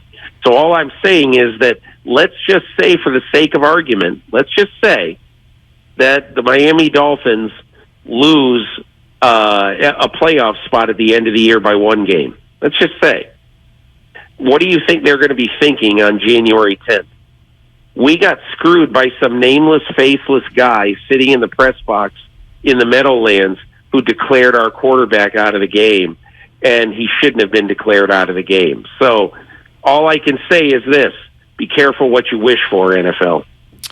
Wild Monday night game. Raiders had a 17-0 lead, and they wind up losing. They had a 4th and 1, late, and they had two incredible route-running wide receivers run into each other. Yeah. While they had a tremendous back sitting in the backfield who's maybe having a career night. What do you make of the two teams we saw last night? The Raiders clearly are better than their record, and the Chiefs, depending on what week you catch them, sometimes they look like the best team in the league. Sometimes they don't look like they're the best team in the league. Look, the Kansas City defensively, you can make some hay on them. That's why I think Buffalo has a really good chance to go in there and win on Sunday. I don't know, but I mean, Buffalo is better with Von Miller now because I think they have a chance to stop Patrick Mahomes better than they did last January. The Raiders, that was obviously a weird football game. And, I thought it was an okay call by Josh McDaniels with a running back who's running for 7 yards a carry, having a career game, thinking that they had a crease on that defensive front that they could take advantage of. And, they failed. That's the way life goes. Sometimes you make a call and it doesn't work. As far as the two guys running into each other, I mean, that can't happen. That just can't happen. It reminded me in Denver when last Thursday when the back judge basically collided with a receiver, one of three defensive backs rather, for Indianapolis, allowing the longest Russell Wilson play of the day to happen. And look, you have some plays in every game that you want to have back. They obviously want to have that back. But, look, the Raiders, it's bizarre to me they're 1-4. Bizarre. They're so much better than that, I think. And last night, I think you really started to see a little bit more of the Chandler Jones-Max Crosby duo that you thought you were going to see from opening day but hadn't. I don't think the Raiders are dead. I mean, it's a long year, and it's really hard to come back from 1-4.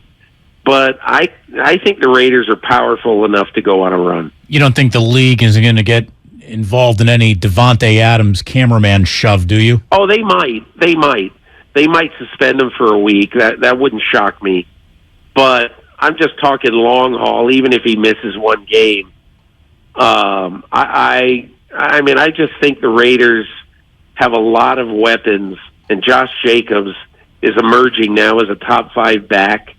And the one thing that you wouldn't really think of Josh McDaniels from his time in New England because he had Brady, and he wanted to throw the ball, that was they always wanted to emphasize the run and be a great running team. Maybe not first over Brady, but it was very, very close because they thought by bleeding the clock, running the ball, that's the best way to win, and they almost did it in Kansas City last night. Peter, if we didn't ask you, you'd be the only person all week we didn't ask about it. What'd you think of the Draymond Green, Jordan Poole video? 3 thoughts. I know nothing about the NBA. I really do, but number one, if I were an employee of the Golden State Warriors, No, let me start by saying, number one, if I ran the Golden State Warriors, whoever released that would never work for me again. This is not a private enterprise this is not a public enterprise that, in essence, everybody has the right to know and deserves to know. That bothered me a lot. It didn't bother me as much as the punch. But I think as far as the punch goes, I understand there's a lot of great emotion involved in things like the ring ceremony and all that stuff. This team's got to draw a line in the sand and suspend Draymond Green for some number of games. If he doesn't get to be there for the ring ceremony, tough marbles. Really. He needs to be sent away for a while, whether to go to anger management or whatever. And then number three, if he doesn't accept it, if he's not good with it, I think you trade him. And I'm sure that a team that is so desperate to win, let's say the Knicks, let's say the Nets, I don't know who, but there's got to be a team out there that would pay something significant for Draymond Green. But I don't know how you suspend a guy for 3 exhibition games and have him come back and everybody sings Kumbaya. That was one of the most brutal things I've ever seen. And he did it to a teammate. Just, I don't know. It's outrageous. I love that you used the phrase tough marbles on today's show. I love that you are now an NBA insider, our American League East insider, and we also dabble in football with Peter King, a man for all seasons. Thank you so very, very much, Peter. Have a great night. All right, guys. Take care. Thanks, Peter. There's our guy right there, Peter King. He opens on the Yankees. Hey, he's telling you right now he doesn't know anything about Giants general manager Pete Petula, but Aaron Judge could be coming. Aaron Judge could be coming. That's how we started with Peter. Going inside information with Bob Costas, who was broadcasting. Peter's such a big wig, such a big name. Will that become viral? Will Peter's statement on Aaron Judge become viral? Or because he's dabbling in a different sport, will they say, know what? He's an insider, but he's not a baseball insider. It's probably not going to trend. Yeah. Although, let's see what we do with it. Clickbait is what we do, right? Actually, it's not. It's not what we do. It might be what our producers do. That's Shock Jock on 95.7 The Game had him on. That's Shock Jock Peter King. Yeah. But so we wrapped up with basketball. We started with baseball and a whole lot of NFL in between there. Tough marbles. Peter said trade. Peter did mention trade. He also said trade him to the Brooklyn Nets, which obviously he doesn't even know what happened with Kevin Durant. That ain't happening, Peter. But God bless. The Knicks, though. I'll tell you, though, what he did share. I mean, what's the very first thing he went to? It's the sanctity of that practice, the sanctity of the locker room. And the very first thing Peter King thought about is whoever released that video needs to be fired immediately. And believe me, the Warriors are turning every stone over that they can to find out who that person is. And that person is going to have a world of hurt brought down upon them should they be identified. Well, they're going to have a new career is what they're going to have. But I can see how Joe Lacob would take it to all right, how many charges can we actually press? How about NBA copyright and distribution media rules here? How many different ways can we put a charge on this guy that is going to ruin them legally with fees again? I kind of wonder about it though, Damon, because can you make a private person a public figure through this whole thing? Through litigation? Of course. I mean, through litigation you clearly could, but I mean, how does that play if you take a private figure, somebody who's nobody knows their name, and you make them the source of ridicule by releasing their name? I mean, if you want to go ahead and John Doe the person, Jane Doe the person, whoever it may be, fine. But I think that the Warriors are so pissed about this that wouldn't be they wouldn't hesitate to put this person on Front Street. By the way, we do have some notes from Anthony Slater, considering we, after an hour of the best of 95.7 The Game, are bringing you tonight's Golden State Warrior game against the Trailblazers from Chase Center. That's happening tonight. Another preseason game. And Klay Thompson, according to Anthony Slater, Klay did scrimmage today, although he will not be making his preseason debut tonight. Friday night will be the night you see him in the preseason, and he will be ready for the season opener against the Lakers next week. I was wondering if if Klay Thompson was going to be so slow played that we actually didn't get a preseason game out of him before the Lakers started. I thought, how are you going to do that? You got to get him some run out there. So Klay Thompson going to play on Friday night and then play in the opener against the Lakers. Draymond Green, now I want to say his name. Draymond Green remains away from the Warriors tonight.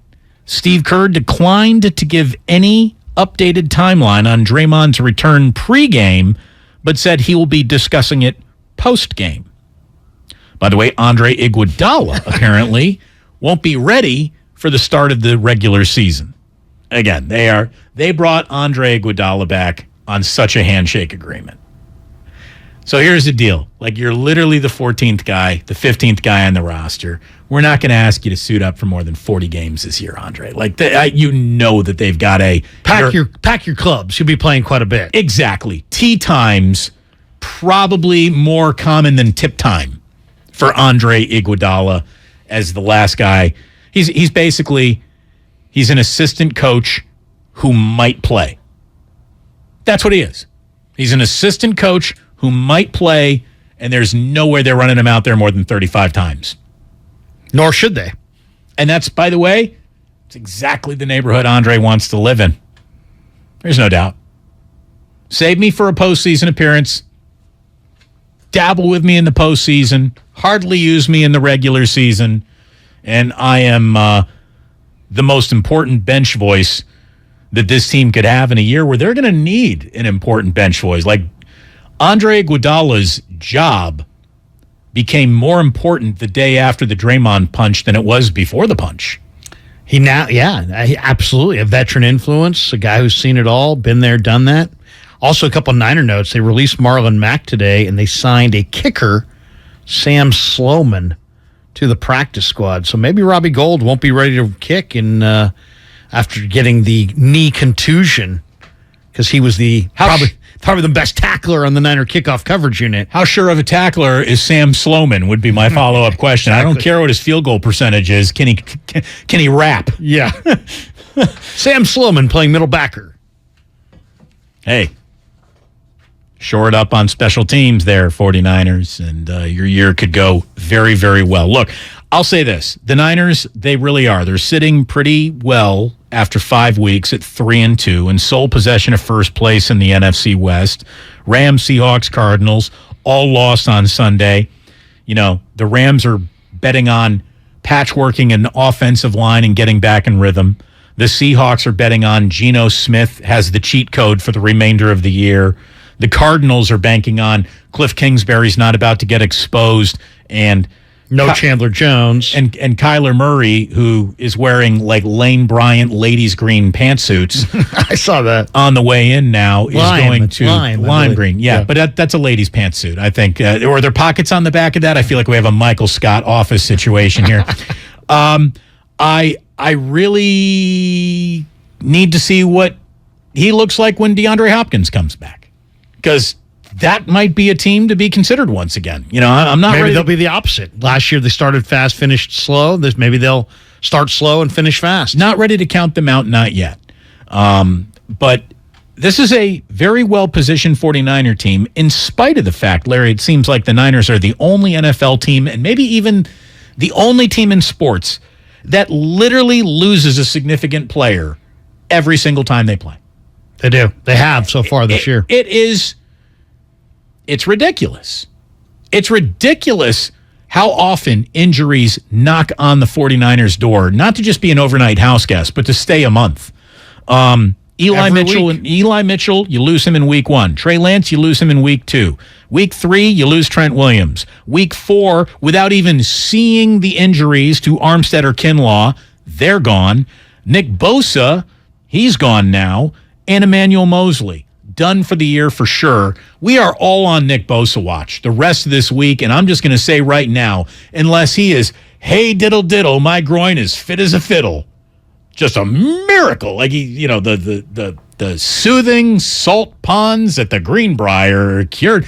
I'm 100% just sitting him down. Oh, absolutely. Against the Atlanta Falcons. He's a Kansas City. Wait for Kansas City. Him and Trent. And even then, I mean, I am waiting a week extra to bring that guy back. That's how important he is to the grand scheme of things. No question. I was going to ask Peter about the Niner D, but it is early in the year. But I'm looking at their number 1 in total defense, number 1 in points allowed, number 1 in yards allowed per play, number 1 in rush yards allowed per play, number 1 in passing touchdowns, number 1 in sacks, number 1 in first downs allowed. When do we ask the question, when's it appropriate to ask if the 2022 49er defense is right there with, a half dozen of the greatest defenses, 02 Bucks, I'll tell you when the right time. Ravens, 85 Bears, 84 Niners, 86 Giants? After they have punched their postseason ticket, after they are qualified for the playoffs, we can start asking questions like that. I think it's next week, actually. Well, no, I don't think it's... If they shut down Kansas City's offense... It's in Kansas City. So that's the thing. So Kansas City is going to represent a huge challenge that is unlike any challenge that they've been challenged by so far this year. Right. They come out of that with still that many number ones next to that many categories. All right, we can talk. We can talk about where they are on the where do you think. But then there is an awful lot of football left beyond that. And the amount of things that can change quickly in this league, it's enough to choke a horse. So, what if I told you, and after all that happened, Mooney Ward, Fred Warner, Nick Bosa, they never came back, and it just all went wrong. I mean, that could all happen. So let's not ask all-time greatness questions about anything yet. It is week 5, for goodness sakes. When we come on back, one more segment. We'd love you to be a quick part of it. 888-957-9570. A couple of lingering calls on there. Good stuff from Peter King. Thanks so much to him for stopping on by. It's Damon and Ratto with Larry Krueger in. We're brought to you by Fremont Bank, full service banking, no compromises. Brought to you by On Deck Small Business Loans. When you own a small business, sometimes you need funds fast. So go to OnDeck.com, America's largest online small business lender. OnDeck makes it easy to apply in minutes. Apply for your loan today at OnDeck.com. If you own a business, this has been a bumpy ride. From pandemic to inflation, I'm sure you could use a break. If your business has 5 or more employees and survived COVID, you might be eligible to receive a payroll tax refund of up to $26,000 per employee. The challenge is getting your hands on it. Hi, I'm Howard Mackler, and that's why I founded GetRefunds.com to cut through the red tape and get you the money. The team of tax attorneys we have put together are highly trained in this little-known payroll tax refund program. We do all the work, charge not a dime up front, and simply share a percentage of the cash that we get for you. Businesses of all types can qualify, including those that took PPP, nonprofits, and even those that had increases in sales. We have helped return over $1 billion to businesses, and we can help you too. Just go to getrefunds.com/sports, click on Qualify Me, and answer a few questions. This payroll tax refund is only available for a limited period of time. Don't lose out on up to $26,000 per employee. Go to getrefunds.com/sports. That's getrefunds.com/sports. Do you think all premium fuels are the same? Well, your engine doesn't. Shell V-Power Nitro Plus helps keep your engine running like new because it's engineered to defend against 4 main engine threats: gunk, wear, corrosion, and friction. So next time, choose Shell's most advanced fuel ever. It's fuel for thought. In engines that continuously use Shell V-Power Nitro Plus premium gasoline. Gorgeous gaming, stunning streams, unbelievable bandwidth. It's another Lifestyles of Gagillionaires. Meet the AT&T Fiber customers winning at life with hyper gig speeds. Meet Gagillionaire Terry. While his love of streaming horror movies has him constantly on the edge of his seat, his internet bill won't give him a scare. Oh, don't go in there. I'm telling you. Because since Terry upgraded to AT&T Fiber with hyper gig speeds, he doesn't worry about data caps or equipment fees. Come on, man. The door's open for a reason. And best yet, he also doesn't stress about a price increase at 12 months, because with the amazing Gagillionaire lifestyle comes an exquisite sense of tranquility. Most of the time. Live like a Gagillionaire. Get straightforward pricing with AT&T Fiber, internet that upgrades everything. No data caps, no equipment fees, and no price increase at 12 months. Limited availability in select areas. Visit att.com/hypergig for details. At BMW of Fairfield, our guests work with one client advisor through the entire transaction. No handoffs to multiple car salesmen. No waiting for a finance manager to take you to a back room. Client advisors at BMW of Fairfield are thoroughly trained in every aspect of the process, so they can lead you efficiently and effectively through the purchase from start to finish.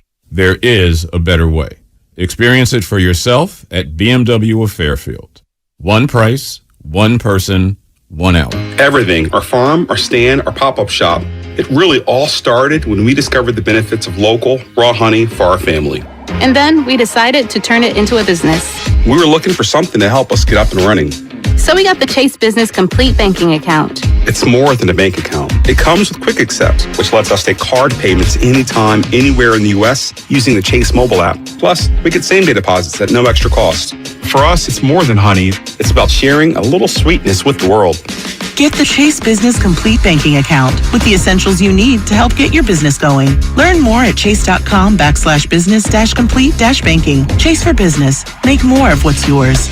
Quick Accept is not available in U.S. territories. Enrollment required. Usage subject to approval. Same-day deposits available for payments before 8 p.m. Eastern Time, Sunday to Friday. Fees and rates apply for checking and processing. Limitations and restrictions apply. Participants compensated. Merchant services provided by Payment Tech LLC and WePay Inc. Subsidiaries of J.P. Morgan Chase Bank and a member FDIC. I studied Spanish in college and never got fluent. But then I tried Babbel. Want the most effective way to learn another language? In just 15 minutes a day, Babbel's bite-sized lessons will have you learning another language in as little as 3 weeks. Babbel gets you speaking quickly about things you actually talk about in the real world. University studies have shown that using Babbel for 15 hours is equivalent to a semester of college Spanish. If you want to learn a new language, there's no better way than Babbel. Go to Babbel.com to try Babbel for free. That's Babbel.com. Anywhere fans go to cheer on their team, there are behind-the-scenes MVPs, ensuring everything is game day ready. We see you, Joe, fixing seats so every fan can enjoy every game. And Allie, who keeps her stadium running smoothly from the moment the first game starts to the last play of the season. At Grainger, you're our MVPs, and we're always here for you, with supplies and solutions for every industry and 24/7 customer support. Call, click Grainger.com, or just stop by. Grainger, for the ones who get it done. Get in zone, AutoZone. Welcome to AutoZone. What are you working on today? Thinking about gas mileage. A bottle of Gum Out Fuel Injector Cleaner can clean your entire system and help your engine get more MPGs. Right now, you can get 2 bottles for only $7. A great deal to help you go a good deal farther. Find Gum Out Fuel Injector Cleaner and everything you need for better fuel efficiency at any of our 6,200 stores. Get in zone, AutoZone. Restrictions apply. What's your retirement look like? With Fidelity Income Planning, a dedicated advisor can help you create a flexible income strategy to grow and protect your wealth so you can stop worrying about the future and enjoy whatever comes next. Investment minimums apply. Fidelity Brokerage Services member NYSE SIPC. Here's what happened today on The Game. Presented by the County of Santa Clara. The morning roast from 6 to 9. The advanced analytics, it's jumped the shark. At some point, the game I'm watching has to matter. Right. None of these things seem to matter anymore. Willard and Dibbs from 9 to noon. Everyone is so turned off by the video went public. We've got a leak. How on earth are the Warriors unable to figure this out? Steiny and Guru from noon to 3. It still don't justify you getting swung on in the workplace. And I'm sorry. What did Steven Jackson say? I'm riding with him. He was a sucker punch. And Damon and Ratto from 3 to 6. No, but they might argue that their rules have prevented it. But did they? I mean, here's the thing. If we knew how to prevent sports injuries, they'd never happen. The best of the game, presented by the County of Santa Clara. Book a COVID-19 booster shot now at sccfreevax.org or call 211.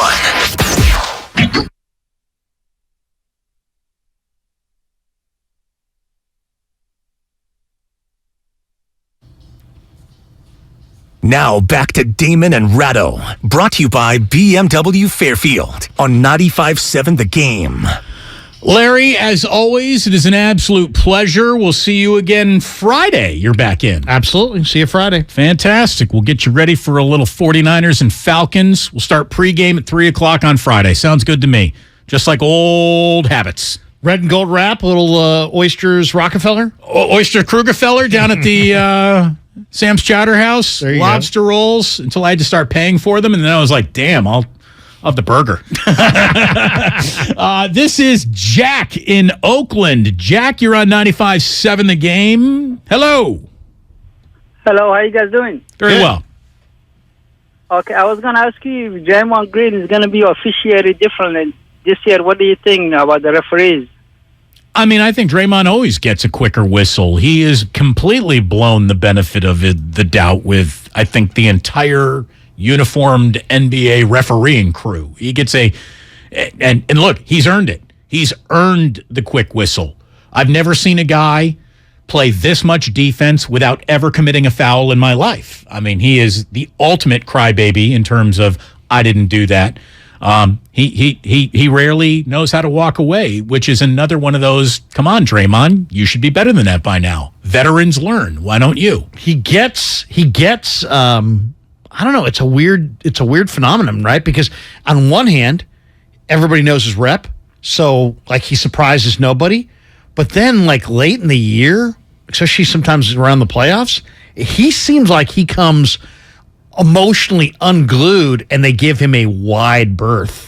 So I don't know how I would describe like crazy like a thought. Well, that's I think that doesn't seem like sometimes he says things and he gets to a level that like other players never could get to, and he's almost given license to be there. Stan Van Gundy, maybe it was Jeff Van Gundy, but brought up the fact in the NBA Finals or in the NBA playoffs that Draymond, once he gets that first tech, he essentially, from there on out, like dares you to throw me out. Like, I bet you don't have the stones to tech me up twice and toss me. Right. And does that work for his favor? Maybe. I don't know. Like, my whole point is, why don't you just not pick up that first tech? Why don't you not give free throws away and just play the best defense you can and just shut up a little? Like, I never understood why he had to be such a malcontent with every official in the name of you catch more bees with honey than you do vinegar. I think deep down there's a respect because he plays the game the right way. I think there's a respect. I don't know. Maybe I'm wrong by that, but to me it seems like he is given a wide berth and he gets to a level that is just like, are you kidding me? He's not getting teed. But I just think there's some respect for the way he goes about his business as far as playing the game of basketball. I think people understand he's one of the smartest players in the league. We're wrapping today up with Tom in Berkeley. What do you got, Tom? Hey, thanks for taking the call. Yes, sir. So, I had a couple comments. One about the Warriors. I just think, and it's been said, didn't you have Festus on for a minute? That was Peter King, but very similar. Maybe I was listening to the different station. Wasn't Festus from the Warriors interviewed on 95.7? Tom, what do you got? What do you got other than what's on the air? My point is, I'm telling you that you had Festus on, and he was. Oh, Festus! I thought you said Steph. Yes, we did have Festus on. Yeah, my point is, whatever he said was just spot on. That the Warriors thrive on adversity. They're going to fix this. And if anything, it's going to make them stronger. So, I mean, I just think people are overreacting. Another piece, Jordan Poole needs to learn some martial arts or something, and if somebody comes up and is attacking you or putting their chest in your face, you got to know how to retreat with strength. Oh, protect yourself at all times from Tom in Berkeley. Keep your guard up. Yeah. Little Cobra Kai there.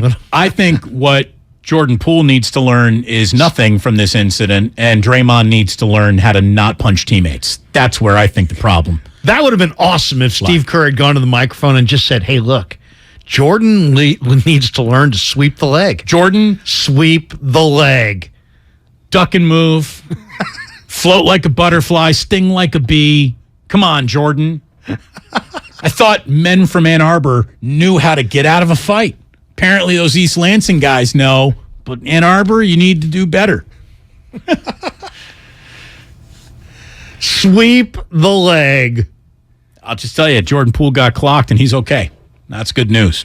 Jordan Poole obviously didn't have any ramifications of the incident. He played very well against the Lakers. We'll see how the Warriors play tonight. And then afterwards, Steve Kerr told us he'd give us a little bit of an update on Draymond. Portland tonight. Yeah, it's Portland. What did I say? Oh, you said Lakers. Oh, my bad. He did play well against the Lakers. He did. So let's see how he plays against Portland tonight. Thanks so much to, I thought I heard him say, Steph. No, that was Festus. Thank you to Festus Ezeli for joining us. Thank you to Peter King for joining us, our American League East NBA NFL correspondent. Thank you very much, Larry Krueger, for joining us. Absolutely. Thank you so much to Lucas and Mark Grandy for joining us. And tomorrow, John Dickinson will be joining us here on 95.7 The Game. Stay tuned for 1 hour of Best Of, followed by Warriors preseason basketball. Please do remember that sports don't build character.